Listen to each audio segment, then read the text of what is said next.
Let me tell you something. Seattle.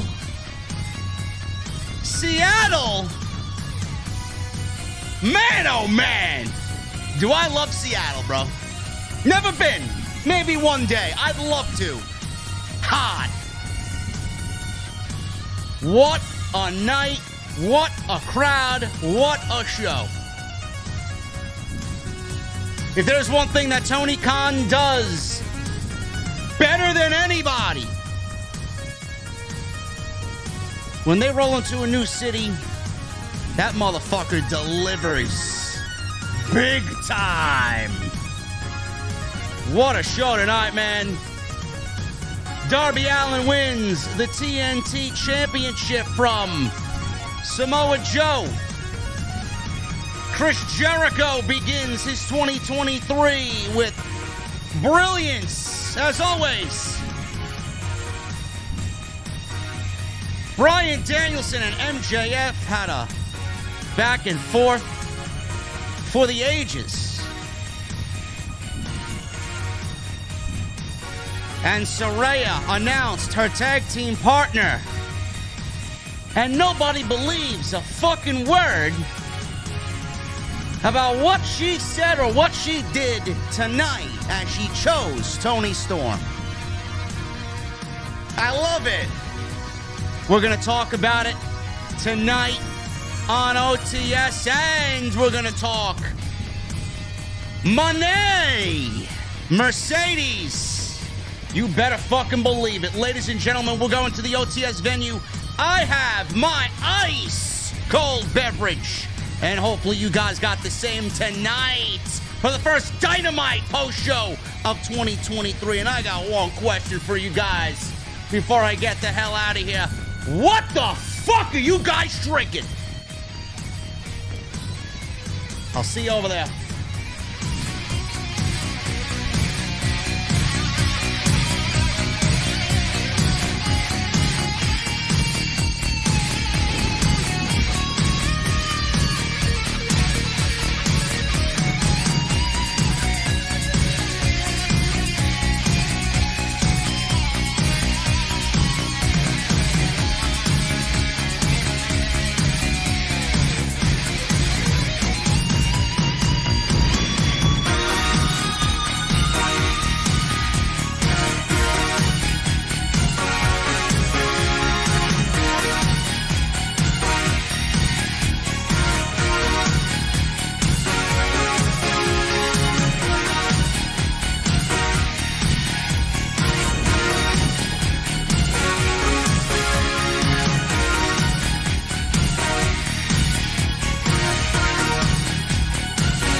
Why has Triple H been so successful? Why is Triple H running WWE better than Vince McMahon and Bruce Pritchard on Monday and Friday night? Long-term booking.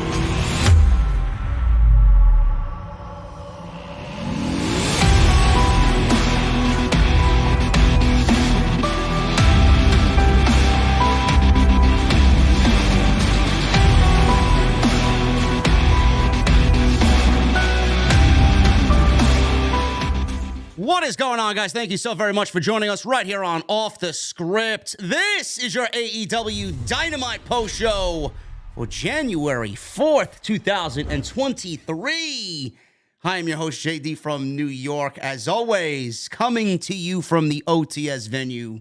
Thank you guys so very much for joining me on your Wednesday evenings, wherever you may be. And I'm joined by the Chicago City Bandit, apparently.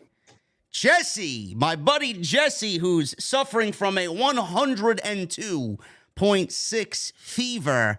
with COVID still shows up to work tonight. My goodness, man, I've never seen such dedication in my entire life. Brother, what is going on, man? Everything is roses. Nothing to see here, bro. Nothing to see here with his AEW. Where'd you get that AEW mask from, bro? The Wintrust. Oh, look at this guy. This guy's got the merch stands. Bro, you listen, and people call me a fucking TK shill, man. You got an AEW hoodie on, you got AEW mask, got an AEW beanie. Oh my goodness, man. Like I've always said, AEW puts out perfect television with no problems ever. There you go. Well, tonight there was no fucking problems at all, man. What a goddamn show tonight, man. I said this on social media. I said it in the beginning while I was driving the Stang to the venue. Tony Khan, man, when he enters a new city, when he brings AEW to a new city for the first time, he absolutely delivers big time, man. He fucking delivered tonight. This was an absolutely incredible show tonight. God, getting fucking hot. Yeah, it was, man. Jesus Christ. This was fun from the jump, and it never really let up, man. No. It never really let up. You know, we had the because of Red Velvet, even the Jade Cargill segment was somewhat interesting. So yeah, you know, the match, the ladies' match tonight, though it was something that I didn't really care about, it wasn't as egregious as it normally has been. No, the match was fine. I didn't understand it because I thought that Red Velvet and Jade already broke up, but nonetheless, I mean, it wasn't painful. It was fine. I mean, everything on the show was top notch. It was, and we're going to start off with that, and I like that segue, top notch. Tony Khan and AEW and the production team absolutely hit a fucking grand slam tonight with the sets, with the production value of the show, with the color scheme of the show, with the new intro to the show. There were several different camera angles that I thought were nicely added to the mix. Mike Mansory has obviously taken control of the show. Yes. He is in charge of all this tonight, and we felt it more so tonight than we have in the last couple of weeks. I guess they were waiting for his coming out party tonight on January 4 in Seattle. I noticed a couple of things, Jesse, as far as the production. I want to start with this. I thought the hard camera was in a way where I want people to understand. It looked tighter. I don't know if the visuals of the show just popped tonight. The hard camera looked a little tighter. There were several different aerial cams during the show. There were several moments in the show where they captured, and they made a point to capture the facial expressions and the emotions of the wrestlers with nice close-up shots, different shots around ringside. I thought the production tonight, mixed with the new sets and the color scheme and how everything just kind of was laid out tonight. AEW, man, you know, we talk about WWE production being top of the mountain in pro wrestling, and I've seen some people not really too pleased with the color scheme because it reminded them of like Raw and SmackDown, but that's what you got to do, bro. That's the type of direction you need to go in. I love the lighting of the show. They nailed the Grand Slam tonight, man. The production was the best I have ever seen it for an AEW show, and everything tonight, minus Excalibur speed reading the fucking matches for Rampage and next week's Dynamite, I thought this was a fantastic production. Yeah, no, I agree. And I also don't think it's anywhere near the finished product. You know, we learn as we go. You know, we make some adjustments as we go. I saw a lot of people saying how Michael Mansory was not the one in charge who missed the Rick Ross slip up. But now we know Mansory is definitely here 100%, and we got another one through tonight. Well, I mean, we're not going to blame Rick Ross for the F-bomb that Jon Moxley dropped tonight. That was a technical difficulty, and he figured he would get away with that because nobody heard him the first time, but we heard him. He thought he caught it too. He's like, "Oh fuck, dog." Yeah, we got it. We heard him. The production was incredible tonight. The commentary team got a new desk. They look fucking legit as ever tonight. They got a brand new desk with LED panels on the front, bro. I'm like, we got Taz, my boy Taz, and we got Tony Schiavone and Excalibur, man, with LED fucking screens on their desk. How great is that? Yeah, man, they stepping up the game. Man. I like it. The tunnels are gone. The 2 tunnels are gone. There's one solid entryway in the center. There's 3 screens, 3 big size screens, and then there's 2, I would say, slimmer screens down the side of the entrance ramp. The heels and the baby faces still come out from opposite sides, but it's not in your face. It's actually in the aisleway there. I thought it was great. The visuals of the show were great, and AEW kicked ass tonight. That Tony Khan deserves a round of applause. He said it was awesome. He says it was going to be a clear new era for Dynamite, and it was, and they are off and running in 2023. Stoked I am for the production of the show, and something I'm going to keep an eye on as we head into the rest of the year for sure. Yeah, but I was a fan, man, and you can tell there was a new focus. I mean, from the jump, they made it clear from the beginning of the show that guys like Ricky Starks is going to be the future. And at the end of the show, guys like Darby Allin is going to be the future. I think the show was bookended very well. And you can see that there was definitely a new sense of direction. It seems that they're definitely putting the emphasis on homegrown talent while also still recruiting. I mean, apparently out of high school and across, the indies and everything else. They're still going to do their thing, but I think they made it a point to not let homegrown talent fall to the wayside to new signees from now on. Yeah, I am very pleased to see the ascent of Ricky Starks, and we'll talk about that in just a little bit as he went one-on-one with Chris Jericho tonight. Darby Allin in the main event in his hometown of Seattle, winning the TNT title. We will get into that as those will be 2 key things we talk about tonight. But I want to start off with the elephant in the room. And I know everybody is talking about this particular beautiful woman. Mercedes Varnado made her New Japan Pro Wrestling debut at Wrestle Kingdom. And she is now Mercedes Moné. And the report going around tonight is that she reportedly has signed with AEW. This is coming from, I believe, DAZN. And that was in the news tonight. And I'm going to pull this up right now. I thought I had it queued up here on my my PC. But Mercedes Moné is now reportedly All Elite's. Steve Muehlhausen of DAZN is reporting that Mercedes will indeed be Saraya's partner next week in Los Angeles when they face Britt Baker and AEW Women's Champion Jamie Hayter. Now, this has been heavily speculated for a few weeks because there have been no hints given at all on Dynamite or AEW that would lead people to believe that it is Mercedes. And the reason for this, Jesse, and this makes sense, is because she was still contractually binded to WWE as of December 31st. So when they announced this 2 weeks ago, and the mystery partner, everybody's like, oh, a mystery partner. Everybody's like, it's got to be Mercedes. It's got to be Sasha Banks. But she could not do anything, and they could not even begin to get the ball rolling until January 1st when she legitimately became a free agent for the first time in roughly around 7 or 8 years. Now, Mercedes debuted for New Japan last night in a segment with Kairi Sane, and they will wrestle for the IWGP Women's Championship next month in San Jose. The belief is that Moné will do some dates for New Japan, and her debut next week on Dynamite pretty much confirms that she is now under AEW contract.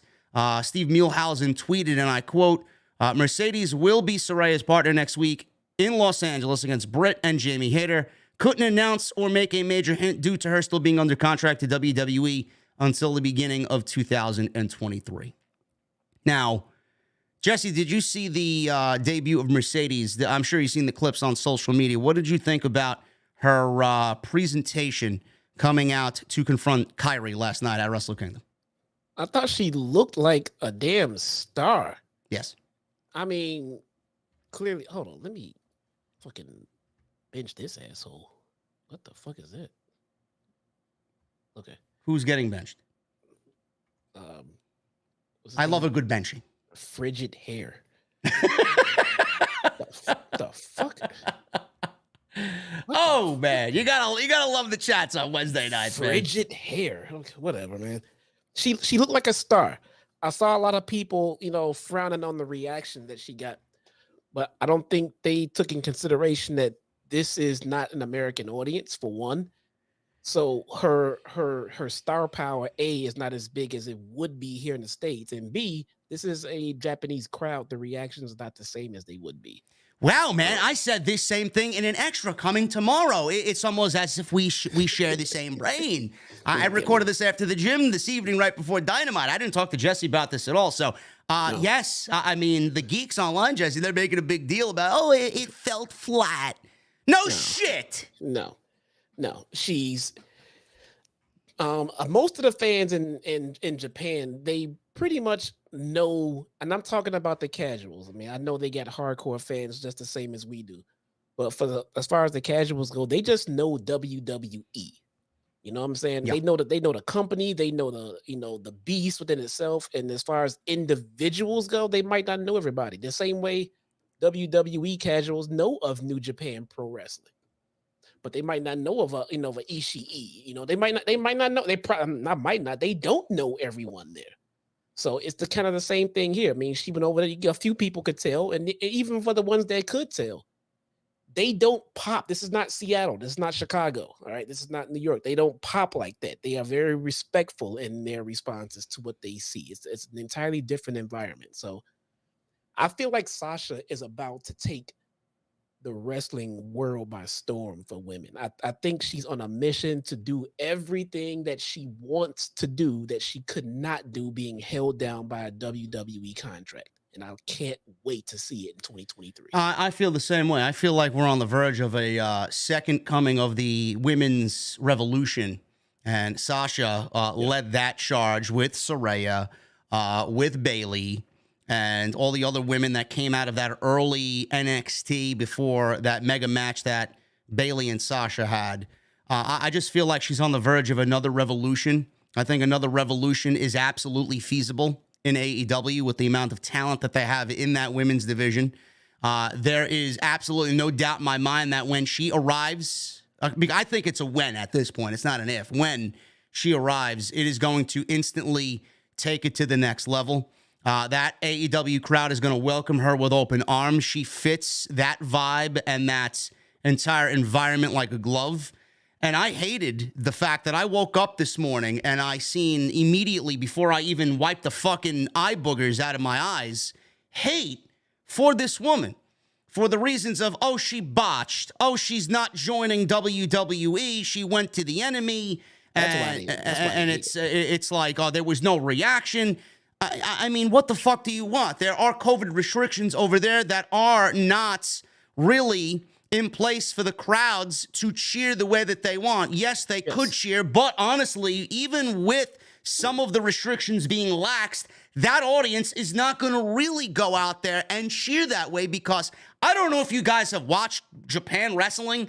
They respect the craft of pro wrestling more so than us fucking Americans do. Yes. So even if they were allowed to cheer, I don't even think they would because of the fucking respect that they have for everybody in that ring at that event in the Tokyo Dome. And the botch. I mean, Jesus fucking Christ, like you never seen a botch before. I watched the botch, quote unquote, about 20 different fucking times, and I don't even think Mercedes was responsible for the fucking botch. I honestly think Kyrie kind of got mixed signals and didn't know how to land in the move that was supposed to be executed. So I don't even blame it on Sasha. It's the least of my concerns. Me too. I think a lot of people here really don't realize the protocols and restrictions that they have in other countries as it pertains to COVID.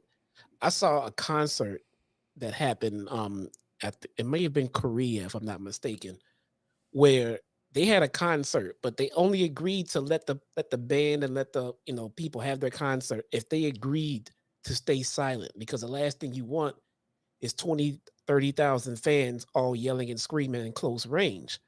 So they had them all stay quiet and gave them all like light up sticks or some shit like that, where they could show their appreciation by waving their light sticks. And it was a concert. The concert was lit. It wasn't my kind of music, but you can tell these fuckers were rocking it, and the crowd was just quiet. I've never seen this many people quiet before in my life. They actually respect the rules laid out as it pertains to things like this. So it wasn't a shocker to me at all. I mean, I've been to several concerts. I mean, you name it. I've been to several, and some of the music that I listen to, is very in vein of what I play on the show before I come into doing the podcast. A lot of instrumental stuff, like Andy James and Symphony X, Michael Romeo. I go to see these guys and they're up there in age, 40, 50 years old. Michael Romeo is, this fucking large, overweight guy who's like a guitar virtuoso. And let me tell you something, man. When he's wailing away with a fucking 3-minute guitar solo, there's nobody really doing anything, man. Everybody's like fucking stone silent, just watching the guy and reveling in his talent. I mean, there's no cheer. What if a lot of people misconstrued that as like, oh my God, it's dead. It fell flat. What if the fans in Japan were paying respect to Sasha Banks because they were shocked that she actually showed up? The silence equals respect in that part of the world. It really does. And a lot of people don't get that, but it actually really, really does. So was it could it have been a sign of indifference? Maybe. Could it have been a sign of respect? More than likely. Either way, it was big news. And the fact that she's not going to show up, or not know about show up, but not wrestle until February 18th, leads me to believe that she is definitely, absolutely going to show up in the AEW, because what the hell is she going to do between now and then? Just sit and wait a month and a half for the 18th? Her and Mikaze are going to go to Mexico. Go on vacation for the next month. Yeah. What the fuck what are they going to do? She's going to work. And where's she going to work? AEW. Bro, you texted me today. I was on my way to the gym. TMZ, you texted me, pick this shit up, man. When was the last time you saw TMZ pick up anything coming out of New Japan Pro Wrestling? Never. Nope. Never. Sasha has hit the mainstream here in the States, man, and she's going to be worldwide. She's on a mission to wrestle who she wants, when she wants, and it seems like everybody is willing to give it to her, except WWE, I guess. Listen, it's their loss. She apparently peaked, but Charlotte Flair at 36, 37 years old, winning her fucking 86th title, hasn't peaked yet, right? It's ridiculous. I just find it to be fucking mega bizarre that they figured that this woman peaked. Meanwhile, she's the biggest female star in the sport. Fuck out of here, man. I'll take Mercedes over Charlotte and Becky combined. Give me a break. I saw your text. I wasn't even watching. I saw your text that said Charlotte is the SmackDown Women's Champion. You should have saw the look. I looked at my phone. Get the fuck out of here, bro. They took. What? I mean, the division was fucking dead since she left. This was basically Charlotte taking the fucking shovel and saying, "Hey, you want it? There you go, man. I'll fucking bury the fucking entire division in one shot." Ridiculous. Peaked. Oh Charlotte hasn't peaked though, right? No, I'm sure. She looks very natural and everything, man. Yeah, totally. Greatest female professional wrestler of all time, according to Bully Ray, According to Bully Ray, he also thought that Charlotte was the reason why the women main evented WrestleMania. Who do you think got that started? Huh? Yeah. Mercedes and Bayley, right? Without them, where's that main event? Nowhere. Fuck out of here. I'm gonna say something about Charlotte. It might piss people off. Maybe good. I love a good Charlotte roasting. Go ahead. No, it's not a roasting. I'm gonna put her over. Charlotte is fantastic at what she does, man. She's good. I mean, and the thing is, she's not the best ever, but she's good. She's not the best ever, and I don't think that's fair. It's like, you're not the best ever, so you suck. It's the part that sucks is she's been put on this unreachable pedestal that she does not need to be on by WWE. Because if you just let her be, then her natural talent will just get her to where she's supposed to go, and people would actually like her. But she's pushed so goddamn hard that to the point where people just want to hate her for every little thing. But the thing is, she does not suck. I mean, I can name you, 100 different fucking female wrestlers that Charlotte is better than. But the fact that the way that she's pushed, the way that she's booked, the way that she's treated, it just brings so much negative heat to everything that she does. People just get sick of it. Thank you, Chi-Town Smart, for your warm compliments on my wrestling ability. I remember I've said years ago, I've said that for the longest time. We used to go back and forth about how great she was or how great she wasn't. And I mean, I still hold everything that I said back then. She's fucking great. But man, even I got tired of her. They just shoved her down my throat, and I enjoyed her work, man. But I don't want to see it anymore now. They literally, I think they ran her down harder than Roman Reigns in his babyface days. Well, this is not a Charlotte situation, so I'll end that there. I did my fair share of ranting, and I'm sure there's more to come about her reign of terror that has begun on Friday. But as far as Mercedes, bro, we have this mystery partner thing apparently no longer being a mystery, as Saraya announced Tony Storm is her partner right in front of Hikaru Shida, who had this dumbfounded look on her face, and Saraya turned her back to Shida and started going over the game plan for next week right there. So I'm looking at this, I'm like, what the fuck is going on? And I said to myself that this cannot be real right now. Now, granted, I have said for weeks that if they did not deliver Mercedes, that they had to announce whoever it was a week before, because if they go into next week and then they announce, yep, it's Tony Storm, and she comes out on January 11th, that shit's going to be an utter disaster. So what they did tonight, in my eyes, is potentially set up Tony Storm being attacked next week, maybe by Shida. We don't know. Maybe this is a Shida heel turn. It looks like we got some developing situation happening right before our eyes. Maybe Shida turns heel and takes out Tony Storm, and then she's, I guess, left with finding a partner in Los Angeles, and it may end up being Mercedes next week. I don't know. What do you think about that? Well, this is awesome because they took the one storyline that they had, and now they're going to branch it off into two, because now when Shida and Tony Storm go to deal with their issues, and, Saraya just sitting there like, well, where the fuck is my partner? Well, now we bring in, Mercedes, and now we got Mercedes and Saraya, and then we also get Shida and Tony.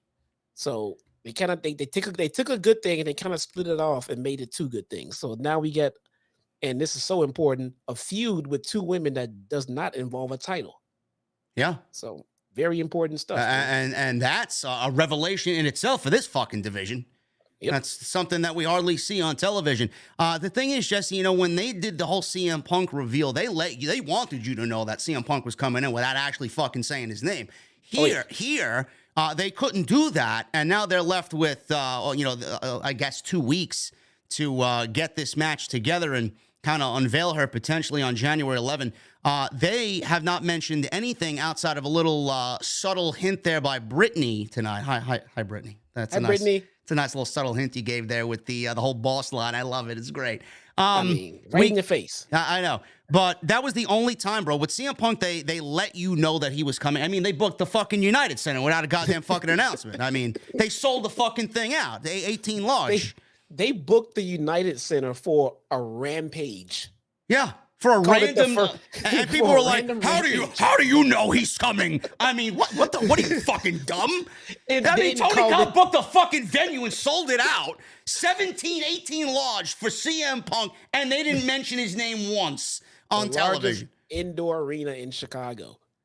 But here they're taking a different approach. Like, they could do that, but they want to keep you. They want to keep you sweating. They want your balls to sweat with this situation. They wanted you to say, hey, I know you all know Mercedes is coming in, but we're going to do our best to say, you know what? It's Tony Storm. Yeah. And we want you to think it's Tony Storm. We don't want you thinking it's Mercedes. We want to fuck with you. We want to play with you a little bit. I like it. And I can appreciate that. We know that you know the story, but we're gonna take you on a little ride anyway. I like that. Yeah. Tell me a story. Get me there. Don't just be like, well, it's her, so here she is. I'm like, come on, man. Just be creative. That's your job. And that's what they're doing. This Renee sit down with the women, and by the way, this is starting to become a trope that's starting to get on my nerves. Renee has to sit down with the women every fucking week for an interview. So what? Every week, and it's usually some form of or combination of Britt Baker or Saraya. Who cares? Why? Why is that a problem? Why every week is the problem? It's not the fact that they're doing it. It's the fact they're doing it every week. Put them in front of the live crowd. Put them in front. If not, then just give Renee her own fucking talk show, for the love of God. She's sitting down with the same women every week. I don't have a problem with that. I mean, it gets them on TV. They get another segment to add on top of the match that they had tonight. So they had 3 segments tonight. It's better than one. I have no problem with seeing these women on TV to push their storylines. Fantastic. Love that. Put them in front of, look at this fucking crowd. You're going to hide these women in the back? Put them in front of a live crowd. Look at this Seattle crowd. Well, it may be a plot twist next week. It looks like we may be getting Maki Ito, possibly. Oh, fuck. No, I'm only kidding. No way. I think I shut the fucking television off. I'm loving Sheeta. Whatever the fuck she says. Yeah. I mean, she's fucking Christ. She's adorable. She's adorable. But oh my God, it's so awful. It's so awful. But I think, and Sheeta, man, I'll say this every time I think about it. I've been a fan of Hikaru Sheeta's work ever since everything she did with Serena Deeb. And every week, every time I see her, she continues to hold my interest. I remember not liking Sheeta at all when she first started. Now, I'm a Sheeta fan, man. I'm loving her work, man. Sheeta's a great wrestler. She is fantastic. Anyway, Mercedes more than likely coming in next week. They're going to let you sweat it out. I do believe the reports. I believed Raj Giri of Wrestling Inc. This past summer. I believed all the reports. I mean, I even made a video on it, and I said, listen, man, if I know anything about Mercedes, and I don't know the woman, personally, but if I know Mercedes, it's that she wants to make moments and memories, and this is something that she's desired for a very long time, to work Japan, and she made her dreams come true. So I want you guys to really be grateful that you're getting her in the pro wrestling realm. She could have easily said, peace out, fuck off, I'm going to Hollywood, and fuck pro wrestling. But she didn't do that. And now she's here, and you're still bitching and complaining, and you undersell the importance of what she's done in the modern era. She's not going to be the next Rock or Stone Cold. She's not going to have that type of influence, but if she can change the way people perceive women's wrestling by going out there and breaking the chains of WWE and wrestling all these great Japanese women and some of the ladies in AEW and just show us who she really is, why would you have a problem with that? I don't really get it. So just shut up and appreciate it, because she could have easily said fuck off, and she didn't. I agree. I think we even talked about that a while back. I mean, she does not look, man. When you built your whole career up around throwing your body around and putting it in harm's way every last single night, and you get to a point where you don't have to do that anymore and you can make more money, then you get The Rock, you get John Cena, you get Dave Bautista. These guys realize that, hey, I can make 4 to 5 times more money and do less work. Then why would you not take that? Sasha loves wrestling so goddamn much that she would rather put her ass on the line every night, because that's her passion. That's what she loves to do. Mandy Rose made $1 million. You see her coming back to pro wrestling? Fuck no. Fuck that. Jesse said it when we did the live stream, when we did the video on it the day she was fired. Why do you have to break your body if you're making $1 million a month on fucking fan time? Who the fuck would want to do that? Fuck that. You think she fucking cares that she's not wrestling? Fuck no. Fuck no, dude. If I can make special appearances once every few months to satisfy my hunger of wrestling, great. Sure. I'll show up at your promotion for a fee, do a bit, do a spot, and I'll be out of there. I'm not wrestling every week, traveling on the road from town to town when I don't have to be. I'm going to sit at home, drink my fucking tequila, hang out with my fucking husband, and fucking watch you guys fucking perform for me. Yeah, basically. Anyway, guys, that's what we got on Mercedes. I have an extra coming out tomorrow, as I am flying to Nashville, Tennessee tomorrow. So you guys will see that sometime in the afternoon. A good 40-minute extra. Most of it is my thoughts on the Wrestle Kingdom appearance and Mercedes making her New Japan Pro Wrestling debut. So look forward to that around 1:30, 2 p.m. tomorrow, OTS Extra. The other big thing that happened tonight, Jesse, was the TNT Championship match with Darby Allin and Samoa Joe. Now, this is the second week in a row. I want to start off with the positive. Second week in a row that the TNT title is main evented at Dynamite. Love it. Absolutely love it. Samoa Joe has been fucking brilliant in his role as the TNT champion, the king of television. He defeated Wardlow and cut his hair last week. So no signs of Wardlow on this Dynamite at all from Seattle. We got Darby Allin, who issued a challenge to Samoa Joe. And in the end, in his hometown, he was the conquering hero, and he won the TNT Championship from Samoa Joe. At first glance, Jesse, I get why Tony Khan did what he did. This is stereotypical. If Tony Khan was to write a book on pro wrestling, this would be probably chapter 1, putting those over in their hometown in a big way and sending the crowd home happy. He won the TNT title tonight, bro. I love Darby. I think he's fantastic. But Jesus Christ, man, I do not, and I get it. I get it completely. I do not think they should have taken the title off Samoa Joe, man. That man was hitting his fucking stride. He was one of the best things about the goddamn program. It was too soon, and they just aborted fucking the ship, bro. They man overboard here. What the fuck did they do? Why would you end this man's reign so bad, so soon? I don't get it. Well, the problem begins where they shouldn't have put 2 titles on Joe. Because when you put 2 titles on someone, you got to get them off of them, right? You're going to put 2 titles on someone, you're telling me that this is the guy that you want to push. But then you got to get the title off of him. So when they get the title off of him, people say, well, what the hell? What the hell? What happened to Joe?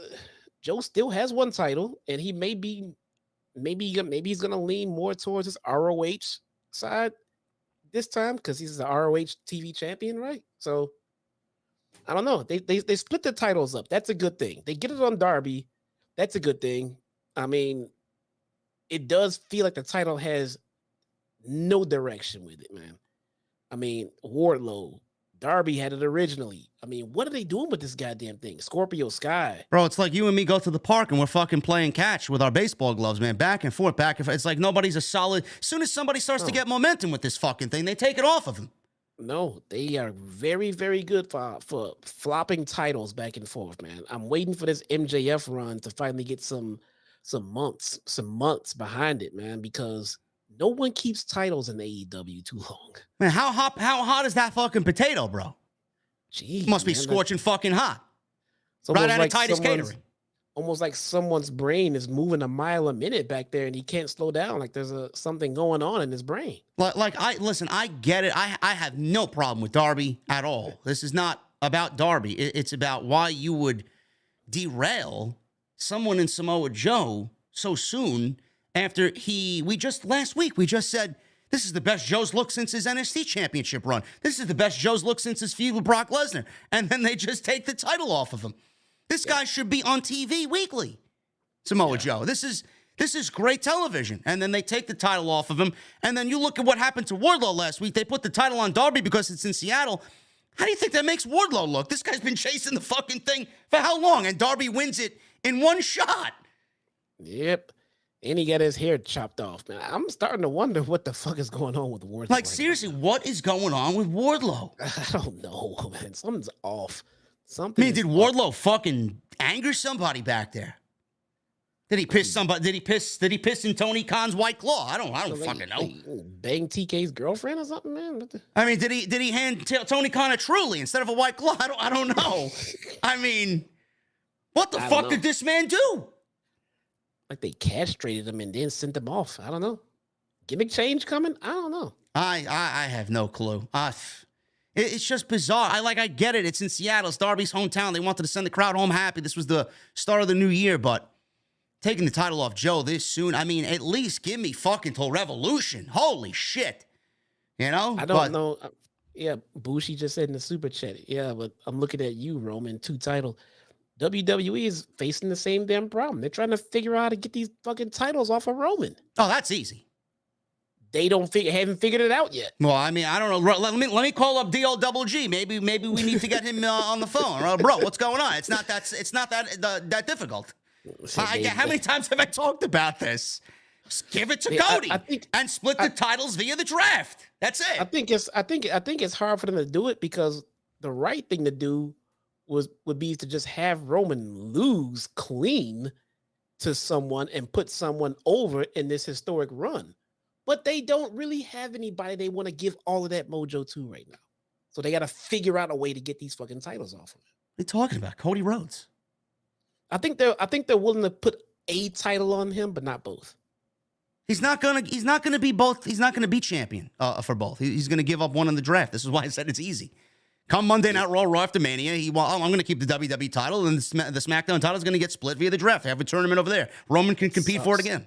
That sucks, dude. I mean, to have Roman have both these titles for that long and just give one up is fucking moronic. I mean, he needs to lose to someone. He needs to lose to someone. What's the fucking point? I don't know. I'm gonna hold these titles. I'm gonna hold these titles for 1,000 days. Then no one can beat me for it. Then you just beat the game, bro. Leave. Get the fuck out of here. You're not putting anyone over on your way out. I don't know. What? Listen, it's not that difficult. It really isn't. And again, I don't know what happened to Wardlow. I don't know what happened to Miro. I don't know why the House of Black is not on television and they're banished to fucking Rampage. I mean, holy shit. The show's not perfect still. It's not perfect still. I mean, these guys need to be staples of the show. Yeah, I'm glad we're getting Ricky Starks. I mean, we could be without Ricky Starks. Yeah. So it's a new beginning. It's 1 week in. All this shit takes time. I might as well go into the next part of this, and we will start off with Ricky Starks. He wrestled Chris Jericho on tonight's show, and this was the open of Dynamite. I thought these two had a banger of a match. Crowd was so into it, and I loved everything about this. I thought this was awesome. Jericho and his crew, obviously out there with the numbers game, and that was the whole story of the match. Jericho controlled during a commercial break. Starks started to come back and fire up, make a babyface comeback. Came out of the corner with a big lariat. Starks strung together some offense. He got the Seattle crowd into it. Hit a beautiful sit-out Liger bomb on Chris Jericho for a 2 count. Jericho came back with a lion salt attempt, but Starks got the knees up. Starks tried for a moonsault off the second rope. He missed. He landed on his feet. He stuttered a little bit. He ate a code breaker. Starks blocked a Judas effect. Jericho blocked the Rochambeau, and he transitioned into the walls of Jericho. I love it when a crowd pops for a submission move being applied. I love it because you don't usually see it all the time. You see it more so in AEW than you do WWE, but crowd was on their fucking feet for a transition into the walls of Jericho out of a Rochambeau. Great stuff. Then we get Starks grabbing the bottom rope, and Angelo Parker took the ref, and Menard hit Starks with a baseball bat right in the face. Ref here was Aubrey Edwards. She dropped the arm twice for Starks, but Starks fired up the third time. He escaped the hold. He turned it into an inside cradle, followed by a swinging DDT. Menard and Parker got dropped on the apron. Jericho was dropped by a spear, and that was enough to give Starks the upset victory over Chris Jericho. He's lost 3 matches in a row. I can't remember the last time Jericho's lost 3 matches in a row. And I love the narrative of Jericho's greedy and Jericho is power hungry and all this other shit. Jericho is as selfless as they fucking come, man. Holy shit. Post-match, the Jericho Appreciation Society hit the ring to attack Starks. Out comes Action Andretti. He hits the ring with a steel chair. He cleans house. Tay Mello and Anna Jay coming from behind. Anna Jay takes the chair away from Andretti, and Tay Mello hits the low blow on Action Andretti as the rest of the JAS put the boots to him. Menard and Parker set up a table at ringside, and Hager absolutely destroyed Ricky Starks with a power bomb, putting him through this table on the outside from the apron. Brutal stuff there as Jericho and his guys and ladies are relishing in their carnage. I said this on social media, Jesse. Ricky Starks is a fucking superstar. I'm glad to see him on the show. Start the show hot. First, it's very telling that the first Dynamite of the year is started by Ricky Starks. Excellent stuff. Secondly, Jericho starts 2023 just as strong as he ended 2022.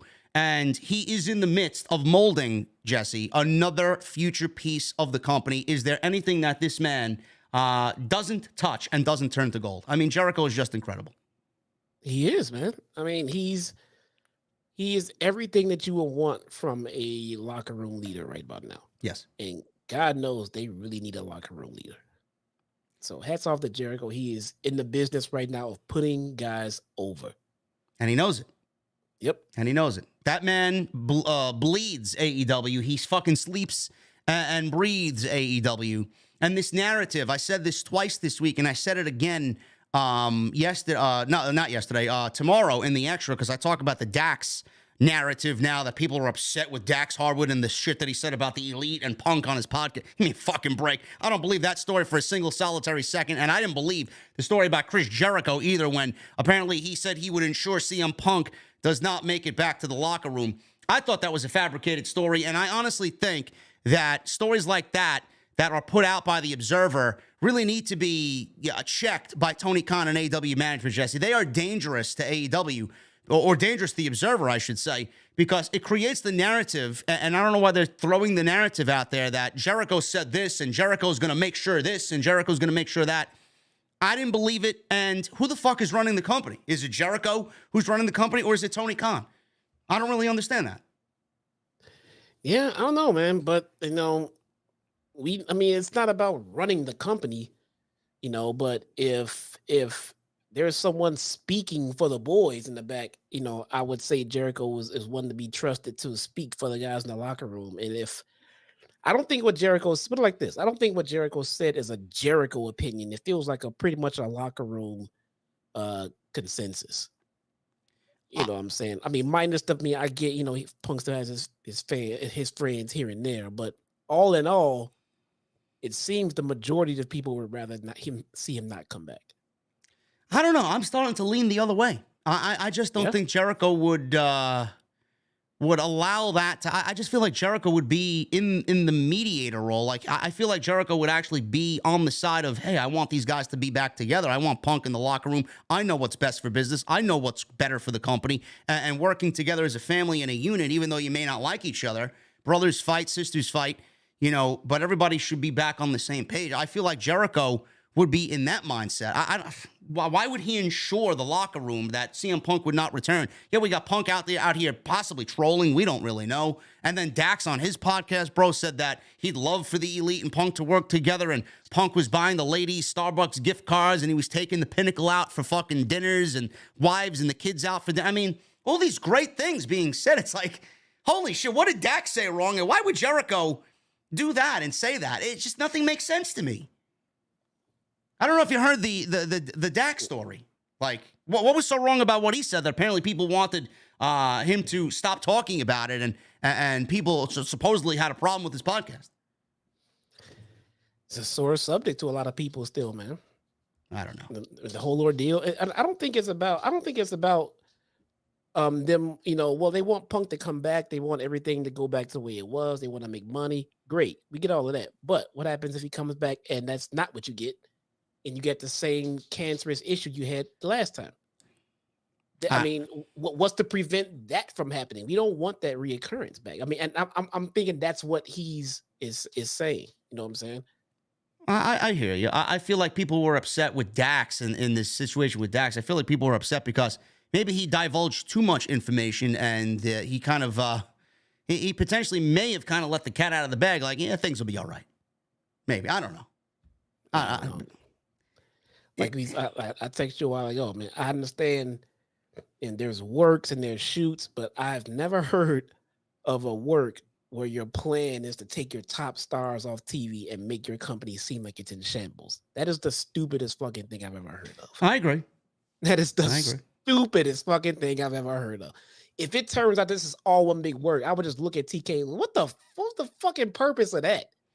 I don't know, man. A few tickets. I mean, you're selling less tickets. Man, top guys. I agree with you. It doesn't make any sense, but at the same time, I mean, they have this is AEW's biggest year. They will be in contract negotiations with Time Warner and Warner Media, and I feel with Punk back on television, it's going to make AEW a lot of money. They're going to get the money that they desire, and if Punk is back, there's too much money to be made by this in the company. And it benefits everybody. Everybody's going to make more money because of this. If AEW gets a better TV deal, then everybody's going to make more money because of it, with Punk being there. How do you say the networks are not stupid? They watch the product too. How are you going to sell to your network that the guy that just burned down your whole fucking company at a press conference is coming back and that's going to be good for your company? How are you selling me on this being a good thing? That's not our problem. It's Tony Khan's problem. Tony Khan's the salesman. I don't think it's a problem he's trying to have. That's why I don't think this is not one big fucking. I also don't think Tony Khan wants to fire CM Punk. No, I can agree there. He doesn't want to, but I also think that he's gonna do what he feels is best for the future of his business. And it's about money, but at the end of the day, it's about what kind of money can you make if this guy comes back and causes yet another locker room issue. Or another one after that. I mean, cut your fucking losses. You saw what he's gonna do. You saw how it all turned out. it's starting to die down at some level. Just let it go. Why bring this guy back and then reignite all of this shit with all these fucking feelings of people in the back and everything else? That's drama that's gone, and it doesn't have to come back unless you let it. We'll see. It's going to be a very interesting year. And if 2022 is any indication, nobody knows what the fuck's going on. We could be sitting here with CM Punk and fucking WWE for all we know. You know, we didn't think Vince was going to be fucking gone. And here we are. We have a WWE without Vince McMahon. So anything can happen. Yep. Adam Page, he's in the ring with Tony Schiavone, and Hangman walked out, cutting this promo. Says he's not medically cleared to compete as of yet. Schiavone said he was sorry to hear that. And he says if he takes a red eye, Hangman, and goes home tonight and takes his last brain scan, he would be cleared for next week in Los Angeles. He said he will fight Jon Moxley next week one way or another. And I quote, I will knock your dick in the dirt. Now, whatever the fuck that, I never heard that before. Have you ever heard that saying? Knock your dick in the dirt, bro. No, man. That must be some cowboy shit. If dudes start threatening my dick, I'm rethinking this fight. You know, Well, I don't know. Moxley, he comes out. Different shot for Jon Moxley tonight with the new production of AEW Dynamite. I loved the fact that they shot from behind Moxley the entire time on his way to the ring. It just makes for a better presentation, in my honest opinion, instead of putting the camera in his face and watching him through the crowd all the way to the ring. I just thought it was a better presentation for him. Makes him look more like a badass. Moxley told Hangman after he got in the ring that he's surprised he made it out there after everything you've been through. He didn't say that with a heart full of sympathy and kindness. And all of a sudden, fans chanted, "We can't hear you, we can't hear you." So the microphone seemingly died right there in Moxley's hand. So he grabbed another microphone. It seemed to work. He started talking again, but again, it glitched out. Moxley got genuinely fucking frustrated here, and he said, "What the fuck?" Leaned into the corner and said, "Seattle, let's get this back on track. Jesus Christ." We heard that. What is your temperature? What is your temperature now? 100 and what? No, bro, down to 98. You're down to 98. Yeah, I took a bunch of drugs before I got on. There you go. What the fuck? I'm highly drugged up right now. Okay. Look at this guy, highly drugged up on my podcast. Unbelievable. What the fuck, says Moxley. We heard it. Another F-bomb on Dynamite. And it wasn't Rick Ross's fault. We can't blame him. Can't blame Rick Ross for this one, bro. He says he's sick of the candlelight vigil for Hangman. He says he wrestled 2 months with a torn tricep. No one has gotten knocked down more times than I have in this business. He said seeing him play the victim because you got knocked out makes me sick. Hangman asked if he thinks he's mad. And he said, was it because I got knocked out? He says he's been knocked out by enemies, strangers, and his best friends. He says it's an unfortunate part of what they do. He says he's never been mad at him for that. He told Mox that he doesn't seem like one for nuance, so he'd keep it simple. He says his issue is he called him to the ring and didn't let him get a word in before he cracked a joke. He says he nearly took his career away from him, but he thinks he told a joke because he felt threatened. He said the first thing Mox would do if he got knocked out is come back for revenge. Hangman says he has a month to stew on what he said to him and 2 months to stew on him knocking him out with a lariat. Mox was getting angry, started pacing back and forth. Hangman tried to stay in Moxley's face, and he says he has 2 lariats in the chamber with his name on them, and he gets them in the Forum in L.A. Mox said the only joke he thinks is funny is that he thinks next time is going to be any different. He says he will make sure next time he doesn't get back up. And that was the end of the promo. Outside of the little technical glitch, which I found to be hilarious here, I thought this was an excellent back and forth. This, Jesse, and we've pretty much been on point with this here for the last couple of weeks. This storyline, A, is perfect because it takes what had happened, real life situation, something that wasn't planned, and turns it into a storyline. This probably has been the most perfectly booked storyline right now in all of AEW. It's got an old school approach. The promo ability of Hangman and Jon Moxley back and forth to tell this story without really even having a match since then and selling this on the concussion only has been absolutely brilliant. And I can't wait to see them fight because the intensity that they brought all these weeks, Jesse, is going to make for an unbelievable match in LA, and it's going to be fucking hot next week, and I can't wait. Beautiful stuff. It is. I like how they. So for anybody out there that was saying, "Oh well, Hangman just bitter because he get beat up," they made sense of it. He came out and said, "Look, it ain't the first time I got knocked out. That wasn't shit. I didn't like, how you came about it. And how you just laughed it off and shit like that. It made sense of it. So now both sides of this party have a reason to be upset, and that always makes for the best feud. Now, who are the fans going to cheer for here? That's the problem. That's the dilemma that I see. Are we leaning towards more Hangman because the fans are sympathetic because he got knocked out? Or Are we leaning towards Moxley here, 50-50 split? Or, option C, are we leaning towards Moxley turning heel? Well, where are they at? L.A.? They're in LA, yes. So there's no hometown advantage. So Moxley's always been pretty much a tweener. I mean, the guy has bounced back from like heel to face depending on what feud he was in and which one you need. Whatever Moxley needed to be, that's what he'll be. And at this one, it kind of looks like he's being a little bit of a dick. So it looks like Moxley's going to be a little bit of the heel in this one, it looks like to me. And that's a role he plays very well. Yeah.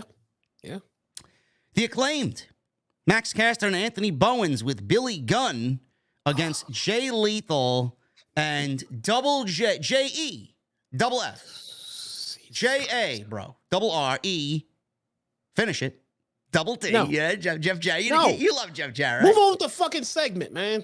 Jeff Jarrett with Sanjay Dutt and Satnam Singh for the AEW Tag Team Championships. Now, I don't know where anybody's been. I don't know if you've seen the news, but the rap last week, bro, has gotten people to talk about Miss Karen Jarrett, formerly Karen Angle, to a point where Max Caster's rap brought Karen out on social media to basically expose her ex-husband for cheating on her with Dawn Marie, I believe. Who was it? Who did she tag? She tagged a whole bunch. I don't know. I know Kelly was one of them, and she really took this and said, "You know what? I'm gonna legitimately be a Karen on social media about this." Man, Max Caster started a fucking dumpster fire of drama online, bro.